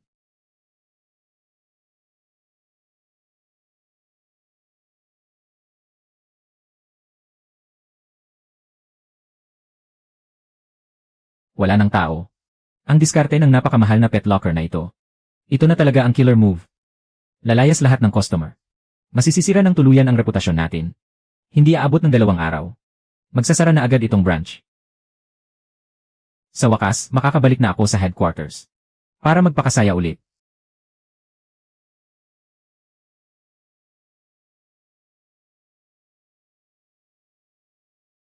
Ha? Anong nangyayari? Nababaliw na ba ang mga taong to? 10 yuan kada oras. May nagbabayad pa rin talaga para mag-iwan ng pet. Viral na naman tayo. Trending na naman tayo dahil sa mga bashers. Teka, hindi tama to. Bakit pumupunta pa rin dito ang mga tao? Manager Lou, hindi nyo lang alam. Magulo ang sitwasyon sa ibang mga supermarket ngayon. Sinasabi nilang libre ang pet sitting. At pwede pumasok ang mga pet. Pero sa totoo lang, puro scam pala. Scam. Mas malala pa ba yan sa paniningil natin ng mahal? Hindi nyo po alam, sir. Ang sinasabi ng LeFou Supermarket na libreng pet sitting, kinukulong lang pala ang mga pet sa ordinaryong bakal na kulungan. At walang nag-asikaso sa kanila. May isang asong ang na-dehydrate at nahimatay doon. Bago pa napansin pagkalipas ng mahabang oras. Kaya tinakbo agad sa pet hospital para emergency. Siguradong nagwala ang may-ari ng aso niyan. Tama po kayo. Araw-araw nagwawala doon ang may-ari ng aso. Kaya hindi na makapag-operate ng maayos ang LeFou. Samantalang dito sa atin, may high-end imported pet lockers tayo. May constant temperature at humidity. May fresh air ventilation system. At may automatic feeder pa ng pagkain at tubig. Ligtas na, iwas stress pa. Noong una, nagagalit pa ako dahil ang mahal at mukhang pera kayo. Pero ngayon ko lang nalaman na talagang nagmamalasakit kayo sa aming mga fur parents ng mga fur babies natin. Kapag iniwan namin ang mga baby namin dito, kampante kaming makakapamili. Di ba marami namang ibang tindahan na pinapayagan ang mga pet sa loob? Naku, huwag nyo nang itanong. Maraming pet-friendly stores na. Pero wala namang policy na dapat may leash ang mga pet. Kaya noong nakaraang araw, nag-away ang mga pet sa loob ng shop. Wala talagang kontrol. At naitumba pa ang mga estante. May mga nasugatan pang matatanda at bata. Kaya sa inyo lang talaga kami panatag. Kampante talaga kami rito.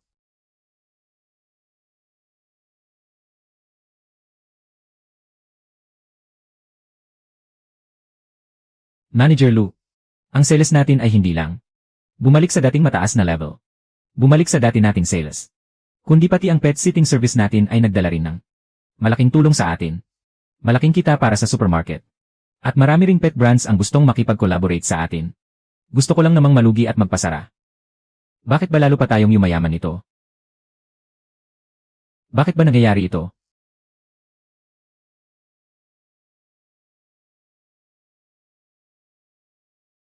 Manager Lou, ang sales ng branch natin ngayong linggo ay bumasag ng all-time high record. Umakyat na naman ito. Grabe talaga. Manager Lou, nakuha ko na. Naintindihan ko na ang henyo ninyong diskarte. Huwag mo nang intindihin, natatakot ako sa'yo. Ang business strategy ninyong ito ay gumamit ng high-end services para ma-target at ma-filter ang mga tamang customer. At secure ang repeat purchases para sa loyal customer base natin. Pagkatapos, nag-expand kayo sa pet merchandise para pasukin ang isang untapped market at makumpleto ang product lineup ng store natin. Ito ang nagbukas ng bagong profit stream para sa atin. Iba talaga ang mindset at vision na ito. Talagang pang top business tycoon ang level nito. Anong diskarte ng tycoon, kalokohan? Gusto ko lang naman talagang manggulo. Para malugi ang sales. At mapilitang magsara ang supermarket para makapag-relax na ako. Sino ba makakaget sa akin? Bakit ba ang hirap ng sitwasyon ko? Mag-inspeksyon muna ako sa loob. Handmade cold jelly kayo riyan. Malamig at masarap. Ha? Anong klaseng paninda ito, handmade cold jelly? Bakit nakatambak lang ito sa sulok at walang nag-aayos? Cold jelly po. Ito po yung tradisyonal na handmade cold jelly mula sa probinsya. Cold jelly po. Matagal na itong laos at hindi nabebenta. Hindi nabebentang handmade cold jelly. Walang bumibili nito. 5 piso. Saka luma ang packaging. 5 piso at 10 sentimo, luma ang packaging. 5 piso at tradisyonal ang lasa. 5 piso at 10 sentimo, hindi ito gusto ng mga kabataan. Kaya walang gustong bumili nito. Kung hindi nabibenta, bakit hindi na lang ay pull out sa istante? Supplier na natin sila simula noong magbukas ang supermarket. May kontrata tayo na kailangang kumuha ng minimum supply sa kanila. Kaya buwan-buwan, kailangan nating umorder ng minimum quantity. Puno na nga ang bodega natin dahil doon. Puro tambak na cold jelly lang ang nandoon. Hindi talaga natin maubos-ubos ang mga cold jelly na ito. Kontakin mo agad ang supplier. Ha? Ang cold jelly na ito? Mag-order ka pa ng marami. Pakyawin mo lahat ng stock nila. Manager Lou, hindi nga po nabebenta ang mga ito. Mas marami tayong stock, mas malaki ang malulugi sa atin. Handmade cold jelly. Makinig ka sa akin. Gawin mo na lang ang sinabi ko. Nagsisimula na ang countdown sa pagsasara ng supermarket. Opisyal nang nagsimula. Sigurado na ito. Sa dami ng tambak na stock na ito, masisira lang ang mga ito balang araw. Siguradong malulugi kami ng malaki ngayon. Sa wakas, makakabalik na ako sa marangya at malayang buhay ko. Walang preservatives. Madaling mapanis. Walang preservatives.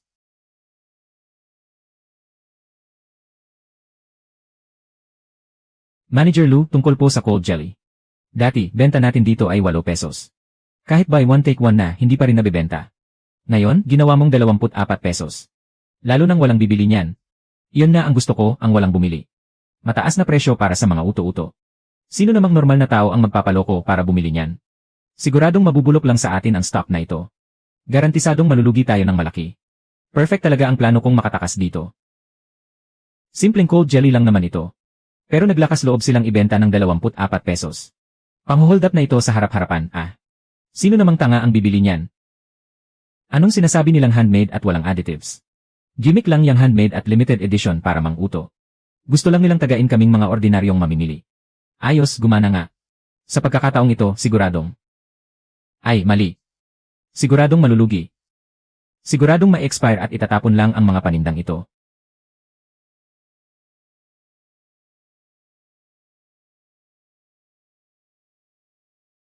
Anong nangyayari? Kahapon lang, walang gustong bumili nito. Bakit bigla silang nagkagulo magdamag?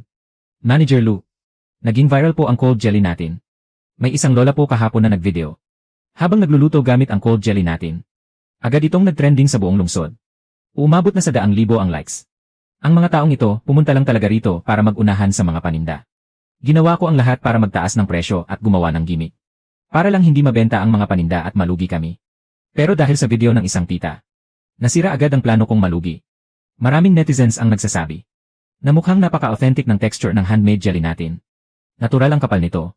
At may maliliit na air holes sa loob. Halatang malambot at chewy tingnan. Hindi talaga ito mapapantayan ng gawa sa makina. Manager Lou. Nakuha ko na. Pakiusap naman. Huwag ka nang gumawa ng kahit ano. Takot na ako ngayon. Napakahusay ng business strategy ninyo. Sinadya ninyong taasan ang presyo. Para ipakita na mataas ang kalidad nito.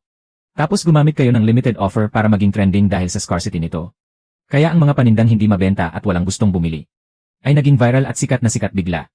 Sumikat talaga ito ng husto. Ang galing ng vision at diskarte nyo, grabe. Anong magaling doon? Wala naman talaga akong business strategy. Gusto ko lang talagang malugi. Gusto ko lang mabulok ang mga jelly na ito sa bodega. At lalo pa itong nagiging trending ngayon. Maraming turista mula sa ibang lugar ang pumupunta rito dahil sa kasikatan nito. Sinasabi nilang ang handmade jelly natin ay isang natatanging lokal na produkto. Dahil umaasa kayo sa pagiging handmade. At sumikat ang gimmick na walang additives. Kukontakin ko ang isang sikat na fake busting vlogger dito sa lungsod. Para tuluyang sirain ang reputasyon ninyo. Guys. Confirmed na ito. Ang sikat na handmade jelly ng Himin Supermarket na nag-viral sa internet ay 100% peke.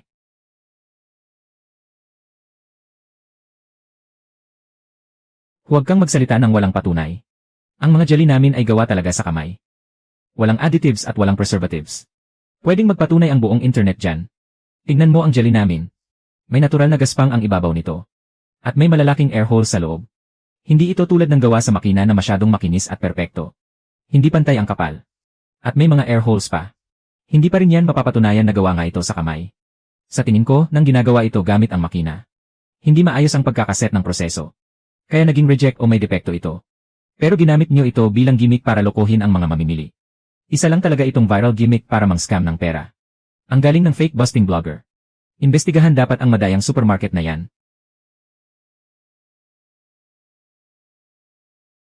Walang silbi ang puro salita lang. Magluluto ako ng isang plato rito ngayon din. Para makita ang kaibahan ng gawa sa makina at gawa sa kamay. Ang texture at lasa. Malalaman nyo agad kapag tinikman nyo.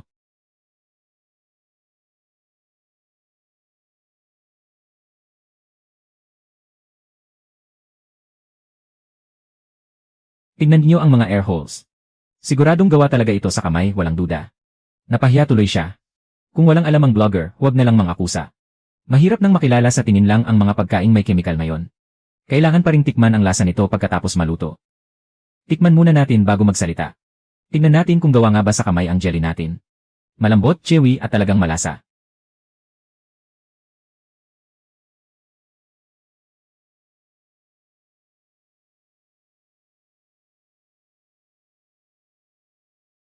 Hahaha. Gawa nga talaga ito sa kamay. Walang kapintasan ang texture nito. Pasensya na, nagkamali ako. Jelly ng supermarket, nasaan ang link? Safe ba yan? Nasaan ang link? Saan ang location? Nasaan ang link? Manager Lou. Umabot na sa 100,000 ang nanonood sa livestream natin.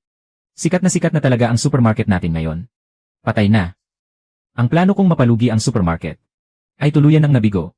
Sira na naman ang plano kong malugi. Binayaran kita para siraan sila. Pero tinulungan mo pa silang makakuha ng followers. Paano ka ba magtrabaho? Legit akong vlogger na naglalantad ng peke. Hindi ko kayang magsinungaling para lang manira ng tao. Kailanman ay hindi ko ipinangakong sisiraan ko sila. Kapag nag-imbento ka pa ng kwento, pwede kitang idemanda ng defamation. Tabi niya. Nakaharang ka sa daan.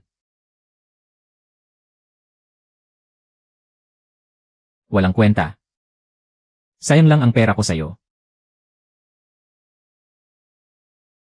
Kung gusto mong pabagsakin ang Himin Supermarket, pwede kitang tulungan. Nagmaneho pa ako ng 5 kilometro. Para lang sa cold jelly na ito. Pero huli pa rin pala ako. Pasensya na po sa inyong lahat. Sold out na po ang handmade cold jelly ngayon. Sa mga gustong bumili, agahan nyo na lang po bukas. Hi. Manager Lou. Siya po si Director Zhang ng Handmade Cold Jelly Factory. Pumunta talaga siya rito ngayon. Para magpasalamat sa inyo ng personal. Manager Lou. Kayo po ang tagapagligtas ng mahigit 100 manggagawa sa pabrika namin. Huwag niyo pong sabihin yan, Director Zhang. Nagtutulungan lang naman tayo para pareho tayong kumita. Hindi po. Sa totoo lang. Tambak ang mga produkto namin noon dahil walang bumibili. Puno na nga ang bodega namin. 8 buwan nang. Walang natatanggap na sahod ang mga manggagawa. Kung hindi dahil sa inyo, baka nagsara na po kami. Sa tingin ko naman, maganda talaga ang kalidad ng cold jelly nyo. Kahit gaano pa kaganda ang kalidad. Walang kwenta kung wala namang bumibili. Hindi nyo po alam. Ang lahat ng tao sa pabrika namin, mahigit 120 empleyado, ay mga bingi at pipi na may kapansanan. Hindi sila nakakarinig at nakakapagsalita. Kaya trabaho lang talaga ang alam nilang gawin. Hindi sila marunong mag-promote. Hindi nila alam kung paano magbenta. Pinapanood lang nilang masayang ang pinaghirapan nila. Nang wala man lang magawa, mawawalan na sana kaming lahat ng trabaho. Ang trabahong ito lang ang tanging pag-asa para may maipakain sa pamilya nila. Hindi ko akalain sa hindi sinasadyang pagkakataon ay maililigtas ko ang isang buong pabrika ng mga may kapansanan. At mabibigyan ng pag-asa sa buhay ang napakaraming tao. Mula nang pasikatin nyo ang cold jelly namin, hindi na natapos ang mga order. Muli nyo pong binuhay ang pabrika namin. Nailigtas ng mga manggagawa ang kanilang trabaho. Hindi lang pabrika ang iniligtas nyo, kundi mahigit 100 pamilyang muntik ng magkahiwa-hiwalay. Huwag nyo pong sabihin yan. Masaya rin akong nakatulong sa inyo. Manager Lou. Sa totoo lang, matagal na rin po namin gustong magpasalamat sa inyo. Kung hindi dahil sa pagdating nyo, baka matagal nang nagsara ang branch na ito.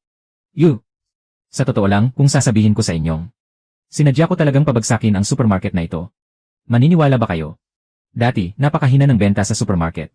Lahat kami ay may pamilyang binubuhay. Araw-araw kaming nagtatrabaho ng may kaba. Natatakot na baka pagising namin isang araw, ay bigla na lang magsarado ang tindahan. At mawalan kami ng trabaho. Paano na ang mga gastusin sa bahay? Pati ang mga bayarin sa bahay at sasakyan. Pero nang dumating kayo, muli nyo pong binuhay ang tindahang ito. Lalong lumalakas ang benta araw-araw. At tumaas din ang sweldo namin. Hindi ko na kailangang makatipid ng ilang daang piso buwan-buwan. Para lang ihatid ang anak ko sa daycare na 5 kilometro ang layo. Hindi ko akalain na ang simpleng tindahang ito ay may hawak sa kabuhayan at pangarap ng maraming ordinaryong tao. Dati, gusto ko lang pabagsakin ang tindahan para makabalik sa headquarters. Napaka-selfish ko talaga. Huwag kayong mag-alala, Manager Lou. Gagawin namin ang lahat para tulungan kayo. Napalakihin at palakasin ang tindahan. Aalagaan naming mabuti ang tindahang ito para protektahan ang kabuhayan ng lahat. Parang, hindi naman masama.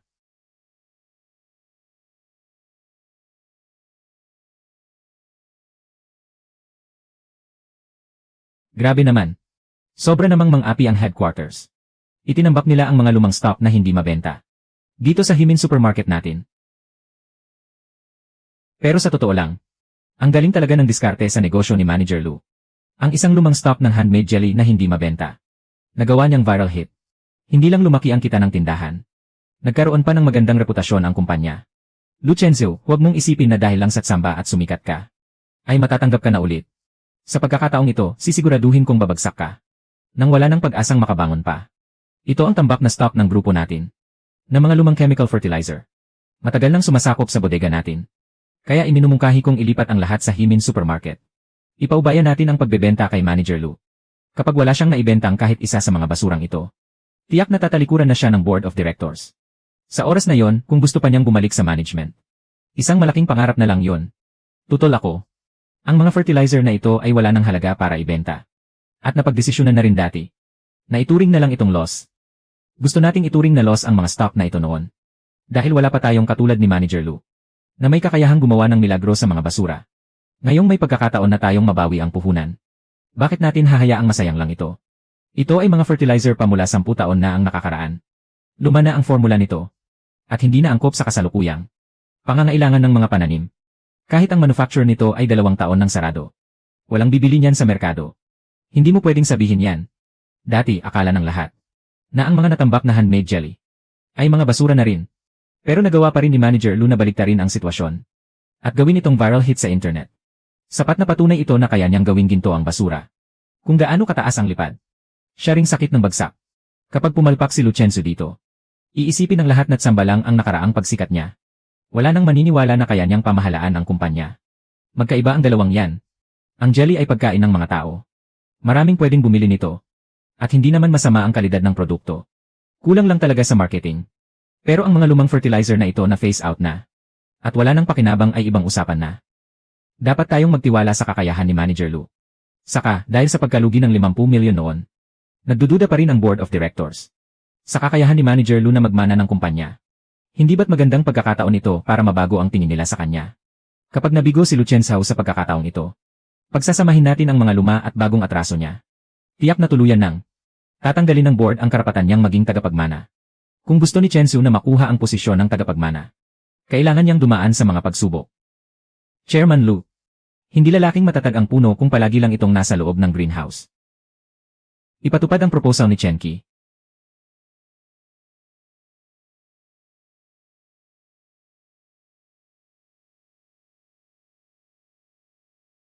Ha? Ang daming hindi mabentang overstock na fertilizer. Ano nang gagawin natin? Manager Lou, itong batch ng lumang compound fertilizer ay may formula na 10 taon na ang nakalipas. Mabagal ang epekto, kaya wala nang gumagamit nito ngayon. Ang pabrika na gumawa nito ay nagsara na 2 taon na ang nakalipas. Ipinasa sa atin ng headquarters ang bulok na inventory na ito. Halatang sinasadya nilang pahirapan tayo. Kumuha ang Himin Supermarket ng isang batch ng lumang compound fertilizer. Na phased out na sa merkado ang formula. Alam mo na ang gagawin mo. Naiintindihan ko. Basta't inilagay nila yan sa estante. Isusumbong ko agad sila. Na nagbebenta ang Himin ng substandard na pataba. Kapag napatunayan ang paratang na ito, mapipilitan silang ipasara ang tindahan. Xiao Chuan, bantayan mong maigi ang Himin Supermarket. Kapag inilagay na nila sa estante ang lumang fertilizer na yan, sabihan mo agad ako. Sa pagkakataong ito, sisiguraduhin kong ang Himin Supermarket ay hindi na makakabangon pa kailanman. Wala na talagang magagawa. Pagkalipas ng 3 araw, wala na talagang magagawa. Ang tambak ng lumang fertilizer na ito ay parang basura lang. Kahit ipamigay ng libre, walang kukuha. Oh. Senyorito Lou, ang mga produktong ipinadala ng headquarters. Bakit hindi pa nakalagay sa mga estante?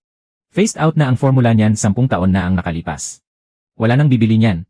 Sinasadya talaga kaming pahirapan ng headquarters. Talaga ba? Ang alam ko, magaling si Senyorito Lu na gawing ginto ang basura, di ba? Gaya noong ginawa mong viral hit ang mga natitirang jelly. Akala ko naman ay talagang magaling ka. Pero ngayon, mukhang sinwerte ka lang pala. Huwag mo nang alalahanin ang tungkol sa tindahan, Manager Chen. May sarili kaming plano. Tama. Ay, nakalimutan kong sabihin. Kapag hindi nabenta ang batch ng mga panindang ito, sa darating na inventory check ng grupo sa katapusan ng buwan, ibabawas ito bilang lugi ng tindahan. Kapag lumampas sa limit ang lugi ninyo, sa pilitang ipapasara ang tindahan. At lahat ng empleyado ay tatanggalin sa trabaho. Sobra naman silang mang-api. Sinasadya talaga nilang puntiryahin tayo. Kaya pala ang kontratang nagpalugi sa akin ay hindi naman talaga aksidente. Mula simula hanggang dulo. Ito ay isang planadong patibong. Lene. Sandali.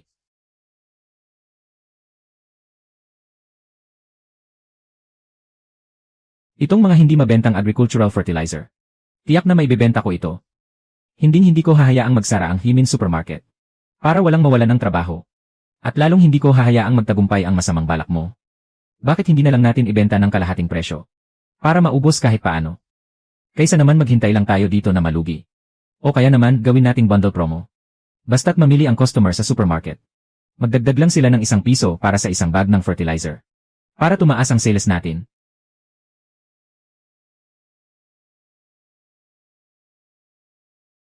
Masyadong mabagal ang mga paraang yan. Sa tingin ko. Dalhin na lang natin ang lahat ng fertilizer na ito sa probinsya. At ibenta sa mga kooperatiba ng mga magsasaka doon. Para maubos agad ang stock. Hindi pwede. Lumang formula na ito mula pa 10 taon na ang nakalipas. Mabagal ang epekto at hindi na pumapasa sa bagong standard ng pataba. Pero kung gagamitin bilang pataba sa mga halaman at bulaklak, pwede pa. Ibebenta mo ba yan bilang legit na produkto sa mga magsasaka? Malaking gulo yan kapag nagkataon. Seryoso ang magiging problema natin. Kapag may nangyaring masama sa mga magsasaka. O kaya isinumbong tayo sa kagawaran ng agrikultura. Ipapasara agad ang supermarket natin. Magaan na ang multa. Pero baka makulong pa tayo sa mas malalang kaso. Pero sino ba namang ordinaryong tao ang makakaalam ng pagkakaiba ng bago at lumang pamantayan? Wala namang mag-inspeksyon yan. Iligtas muna natin ang branch na ito.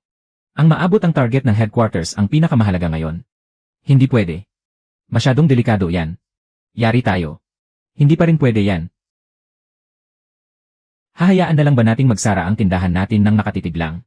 Ang hirap kaya nating ibangon ang supermarket na ito mula sa pinakailalim. Para lang maging sikat at viral na tindahan. Tapos ngayon, hahayaan lang nating magsara ng ganoon na lang. Hindi ko matatanggap to. Ito na ang mga araw na pinakamasaya at may direksyon ang pagtatrabaho ko. Ang pinakamasayang panahon ng buhay ko. Ayokong sumuko na lang ng ganito. Sa nakalipas na panahon. Sa ilalim ng pamumuno ni Manager Lu. Mula sa pagiging pinakakulelat sa buong grupo.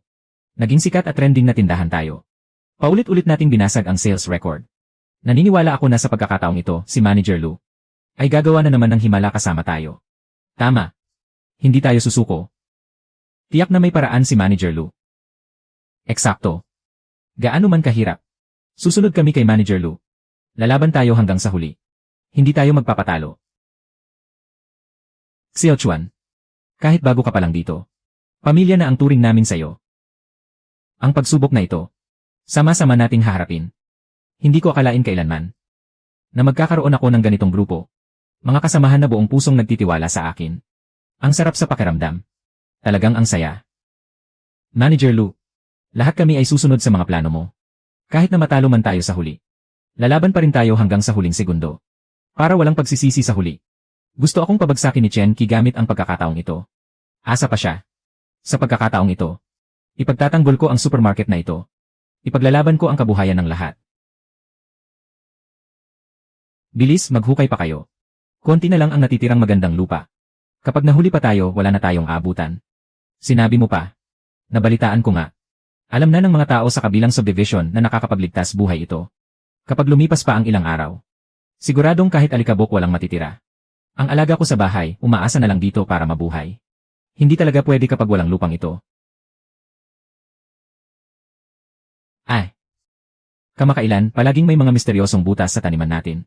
Tiningnan ko ang sisiye at nalaman ko na araw-araw ay may mga taong nagnanakaw ng lupa. Hindi naman nangyayari ang ganito dati. Ang kakaiba talaga. Hindi ko rin maintindihan. Kung gulay ang ninakaw, maintindihan ko pa. Pero ang magnakaw ng lupa, ngayon lang ako nakakita niyan. Nga. Karaniwang lupa lang naman ito sa taniman. Bakit kailangang pag-agawan ng ganyan? Sinasabi pa nilang nakakapagligtas buhay raw. Hindi ko talaga maisip kung bakit. Siyaw-siyaw. Alamin mo nga ng patago kung ano ang nangyayari. Ano ba talagang meron? Bakit ba lahat sila nagpupuntahan sa vegetable plot natin para maghukay ng lupa? Copy po, Manager Lou. Aalamin ko po agad. Manager Lou, nalaman ko na po ang totoo. Ang lupa sa vegetable plot natin ay nag-viral sa green plant community ng subdivision natin. Paano namang nangyari iyon?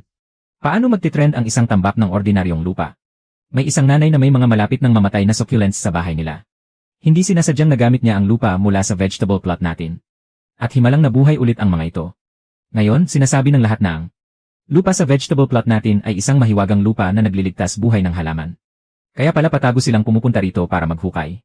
Sobrang ridiculous naman yan. Tunog imposible naman pakinggan. Pero ang lupa sa vegetable plot natin, wala naman akong nabalita ang may ganyang epekto. Paano ito biglang naging mahiwagang lupa na nagliligtas buhay? Alam ko na kung bakit. Manager Lou, ano po ba talagang nangyari? Zhao Li, ang vegetable plot na ito, ginamitan mo ba ng mula sa bodega? Na batch ng mga lumang fertilizer na hindi mabenta-benta para maging pataba? Hindi kasi mabenta ang mga fertilizer na yon. Nakatambak lang at nakakasikip sa bodega. Kaya dinala ko na lang dito at ginamit sa vegetable plot natin. May naisip na akong paraan para maubos ang mga lumang fertilizer na ito. Mga kapitbahay. At sa mga plantito at plantitarian. Hindi nyo na kailangang mapagod sa paghuhukay ng lupa. Narito na ang bagong plant lifesaver ng Humin Supermarket. Kayang-kaya nitong isalba ang mga lantang halaman nyo. Para sa mga tamad mag-alaga ng halaman, bili na kayo ng pikit mata. Sa lahat ng mga plant killers na pumunta rito para maghukay. Sandali lang muna. Tanungin ko lang kayo. Palagi bang namamatay ang mga inaalagaan nyong halaman? Kahit anong dami ng oxygenating liquid ang gamitin nyo. O kahit anong fertilizer, wala pa ring bisa. Nga, certified plant killer ako. Ang pothos ko sa bahay, laging naninilaw ang dahon. Certified plant killer talaga ako. Certified plant killer ako, laging naninilaw ang dahon ng pothos ko sa bahay. Certified plant killer talaga. Kahit anong gawin ko, namamatay pa rin. Certified plant killer talaga ako. Bumili pa ako ng mga viral na nutrient solution. Pero lalo lang silang nalanta. Sayang lang ang pera, scam pala. Totoo yan. Ang mga mapagpanggap at mamahaling nutrient solutions at fertilizers sa merkado ay puro marketing strategy lang. Punong-puno ng mga kemikal. At masyadong matapang ang epekto. Hindi yan makokontrol ng mga baguhan. Kapag napadami ang lagay, tiyak na masusunog ang ugat at mabubulok ang mga dahon. Pero sa ating Lazy Plant Savior Pellets, hindi nyo mararanasan ang problemang yan. Hindi mo na kailangang mag-alala pa sa pag-aalaga. Kahit sino, kayang-kayang gamitin ito. Walang magiging problema. Ang ating exclusive Lazy Plant Savior Pellets ay may banayad at slow release na formula. Hindi nito masusunog ang mga ugat. Bagay sa kahit anong uri ng halaman. Hindi na kailangang ihalo sa tubig o sukatin pa. Hindi mo na kailangang maging eksakto sa dami. Pikit matang gamitin ng mga tamad mag-alaga. Para sa mga certified plant killer, gamitin nyo na ito ng pikit mata. Ang pinagkakaguluhan ng lahat kamakailan. Ang pinakasikreto ay walang iba kundi ito. Ginamit sa vegetable plot ang life-saving fertilizer pellets na ito. Kaya gumanda ang kalidad ng lupa. At kaya nitong buhayin ang mga lantang halaman. Ito talaga ang sikreto sa likod nito. Ganoon pala ang nangyari. Kaya pala napaka-epektibo ng lupa roon. Ang mga succulents at pothos ko sa bahay. Pati ang mga office plants at mga potted plants sa balcony. Kahit pa manilaw-nilaw na at malapit nang mamatay ang mga dahon. O ayaw nang tumubo at tuod na talaga. Magwisi ka lang ng konti nito. Ilang araw lang, balik sa buhay at buhay na buhay uli. Kumuha ako ng 2 bote. Yung mga succulents ko sa bahay, halos matuyo at mamatay na lahat. Sa wakas, may pag-asa pa. Bigyan mo ako ng 3 bote. Aasa rito ang money tree ko sa opisina. Killer ng halaman, patay ang pananim, wala ng pag-asa. Ngayon, sigurado nang mabibenta ang lumang stock ng pataba na to. Luntian, malusog, masaya. Family Picking Garden, masaya. Hello. Ito ba ang hotline ng Market Regulatory Bureau? Gusto kong ireklamo ang Humin Supermarket. Naghahatid sila ng sobrang basurang mga produktong pampataba. Faking marketing. At niloloko ang mga mamimili.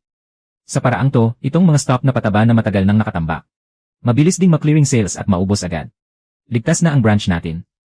At para naman sa utang ng Chen Kina yan, iisa-isahin kong sisingilin sa kanya yun ng paunti-unti. Lahat kayo huminto. Bawal ang anumang transaksyon. Nakatanggap kami ng opisyal na reklamo. Pinaghihinalaan ang Himin Supermarket na nagbebenta ng substandard na fertilizer. At nanamantala sa mga customer. Magsasagawa kami ng investigasyon ayon sa batas. Ngayon din ay magpapatupad kami ng inspeksyon. Ipadlock at ipatigil agad ang pagbenta ng lahat ng paninda. Sir, ang pataba na to ay para sa slow release care ng indoor plants. Kabilang ito sa mga pampagardening sa bahay. Hindi man lang ito kabilang sa mga patabang pambukid o pang-agrikultura. Kaya ang usapin sa pagiging mababang kalidad na fertilizer ay walang anumang batayan at hindi makatotohanan. At saka, napakalambot at ligtas ng formula namin. Lahat ng nakagamit na customer. Puro magagandang review ang ibinibigay. Bumili ako noong nakaraang linggo.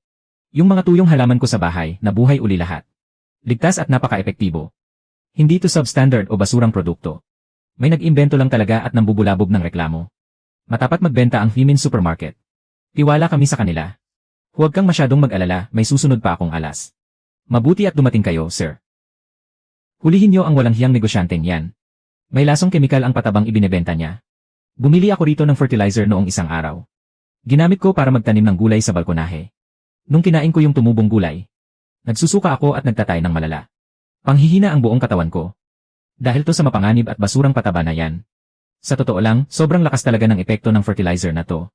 Yung mga natutuyot dilaw na halaman, ilang araw lang nabuhay agad. Pero pag inisip mo ngayon, hindi ba medyo kaduda-duda at kakaiba? Baka naman nilagyan ng kung anong illegal chemical magic yan. Pilit na pinapabaon ng buhay ang halaman. Mukhang maganda lang tingnan sa labas. Pero sa loob pala ay puno ng nakatabong lason. Imposible yan. Kumpleto kami sa mga quality inspection and safety reports. Hindi magkakaroon ng anumang toxic residue na magiging sanhi ng pagkakasakit ng tao. Kumpiskahin at kumuha ng sample sa lahat ng fertilizer ngayon din. Dalhin ang mga to para sa full laboratory testing. Pansamantalang itigil ang pagbebenta ng buong kategoryang ito sa tindahan. Hindi na sayang ang pera ko sa pagkuha ng tauhan para magdrama rito. Ngayon, sira na ang reputasyon ng Himin Supermarket. Tingnan natin kung paano pa kayo makakabawi. LL Bubwit. Yung pagkahilo at pagtatatay ko. Dahil yun sa nakalalasong pataban nyo. Ngayon din, kailangan nyo akong bayaran. Wala pa namang lalabas na resulta ng lab test. Paano mo nasabing sa pataba namin galing yan? Paano nyo nasabing sa fertilizer namin ang may problema? Tingnan mo si Lola, sa sobrang sakit hindi na siya makatayo ng diretsyo. Mukhang hirap na hirap talaga siya. Tama lang naman na humingi sila ng kompensasyon. Dapat naman may konsensya tayo. Para magkasakit ng ganito ang tao. Dapat lang naman talaga na magbayad ng pinsala. Lahat ng fertilizer na may problema rito sa tindahan. Kailangang i-seal lahat. At pansamantalang i-hold. Dapat ihinto agad ng branch na ito ang pagbebenta. Maghihintay muna sa resulta ng pagsusuri. Ako si Chen Qi, ang kinatawan mula sa Wanjia Group. Nakatanggap ang headquarters ng ulat na ang branch na ito ay inireklamo dahil sa pagbebenta ng substandard na produkto. Kaya agad akong ipinadala rito para asikasuhin ang investigasyon. Kailangan muna nating i-seal ang mga produktong may problema. At pagkatapos, kailangan niyong magbigay ng mga record ng pagbili at quality check para makatulong sa investigasyon. Walang problema.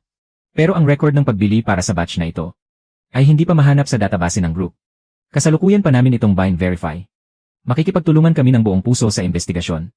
Siyempre, kung ang branch na ito ay palihim na nagbenta ng substandard na produkto, hindi rin namin ito palalampasin.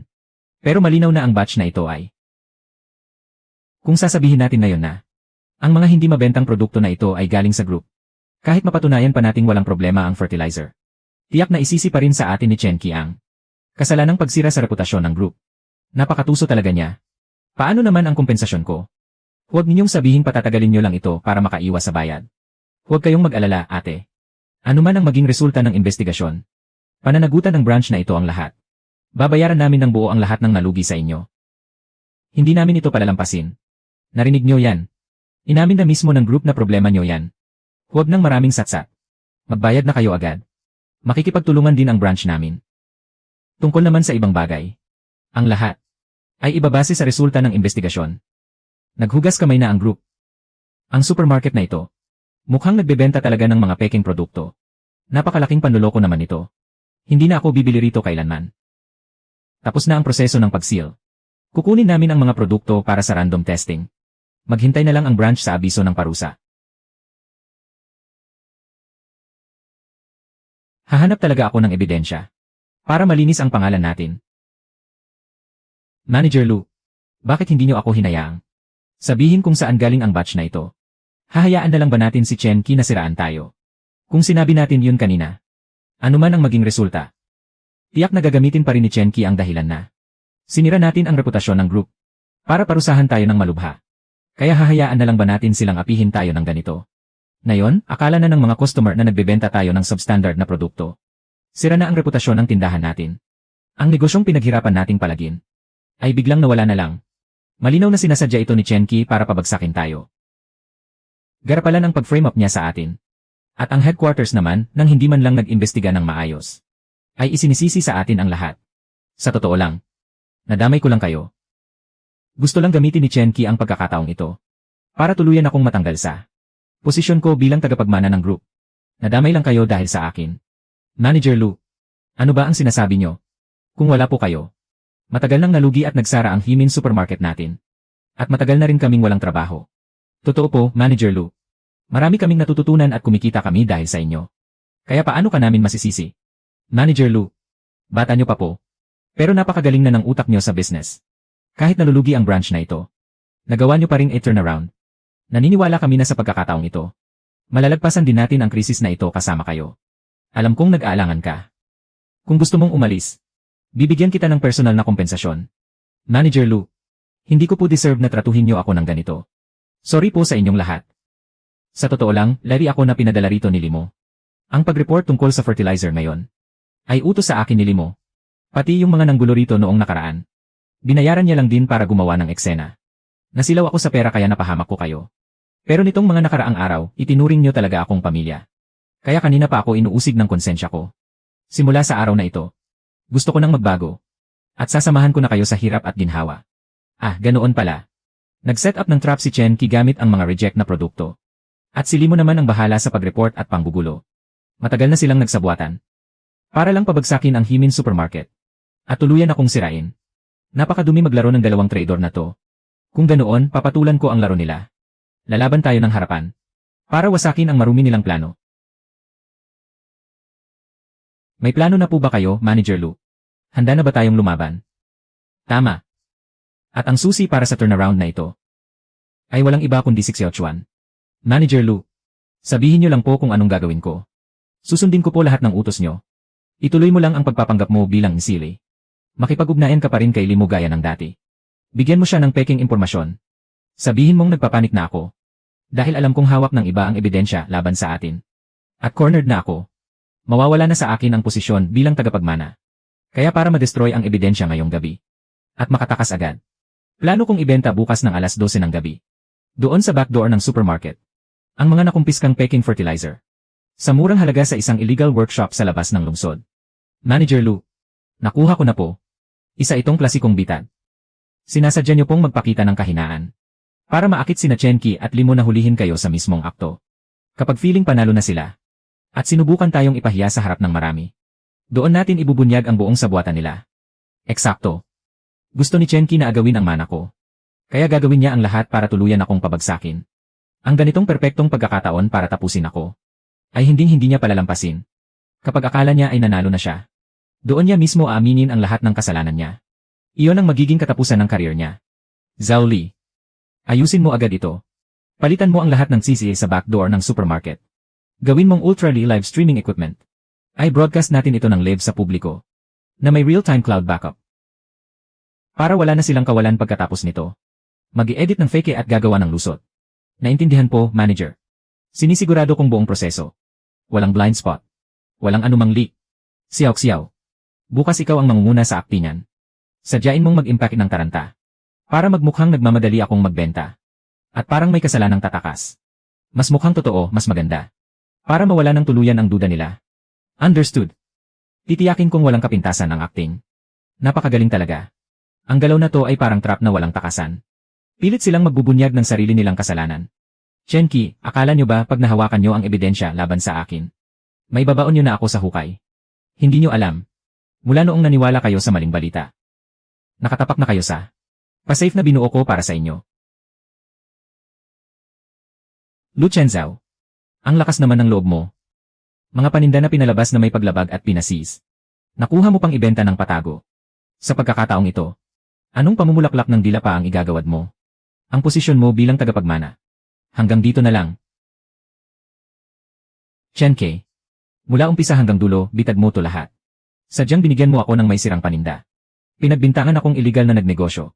Gusto mo lang sirain ang reputasyon ko. At tanggalin ako sa pagiging tagapagmana. Oh. Ngayon mo lang na-realize. Huli ka na. Akala ko nga may pamamaraan ka pang natitira para makabawi. Di ko inakalang sobra kang tanga. Naglakas loob ka pang galawin ang sealed goods. Ngayong solid na ang ebidensya. Para sa reputasyon ng grupo, papatalsikin ka ng tuluyan ng board of directors. Sasabihin ko talaga sa papa ko. Ibubunyag ko sa harap ng lahat ang masasamang plano mo. Tanga. Sa tingin mo ba naniniwala ang pamilya sa akin na nagsumikap? At veteran na naglingkod ng maraming taon sa grupo? O sa'yo na walang naipundar kahit ano? At pabigat lang sa kumpanya? Isang walang kwentang spoiled brat na sumisira ng pangalan. Huwag kang masyadong mag-celebrate ng maaga. Kahit na magkaubusan man o magkasiraan. Isasama kitang mabagsak at masira ang pangalan. Napaka-inosente mo at nakakatawa. Hindi mo man lang mailigtas ang sarili mo ngayon. Ano pang ilalaban mo sa akin? Sasabihin ko sa iyo ang totoo. Hindi lang ang batch ng panindang to. Pati yung 50 milyon na nawala sa iyo noong nakaraan. Nakipagkonsaba rin ako sa supplier. Ginaos sa kontrata ang panloloko. At sa tagumpay ng pag-report sa seized goods ngayon. Maraming salamat sa tulong ni Manager Chen. Inagaw ng Himin Supermarket nyo ang lahat ng customer ko. Pinilit nyo ako sa dulo ng patalim. Sa pagkakataong ito, sisiguraduhin kong ang store mo ay tuluyang magsasara. Nagnegosyo ka ng iligal. Pumatagong nagbenta ng impounded goods. Klaro at solid ang mga ebidensya. LAGA. Tumawag agad ng pulis. Ha? Tawag ng pulis. Huwag nyo nang abalahin sarili nyo.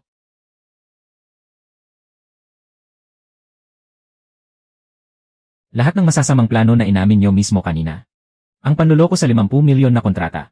Ang pagsadyang pagbibigay ng sirang paninda para mag-frame up. At ang pagtutulungan nyo para mag-report at mambagsak. Bawat isang salita. Bawat salita. Ay naka-livestream ng real-time. Ng daan-daang libong viewers online. At kitang-kita nila ng malinaw. Ikaw. Naka-livestream ka pala buong oras na to. Katapusan na natin.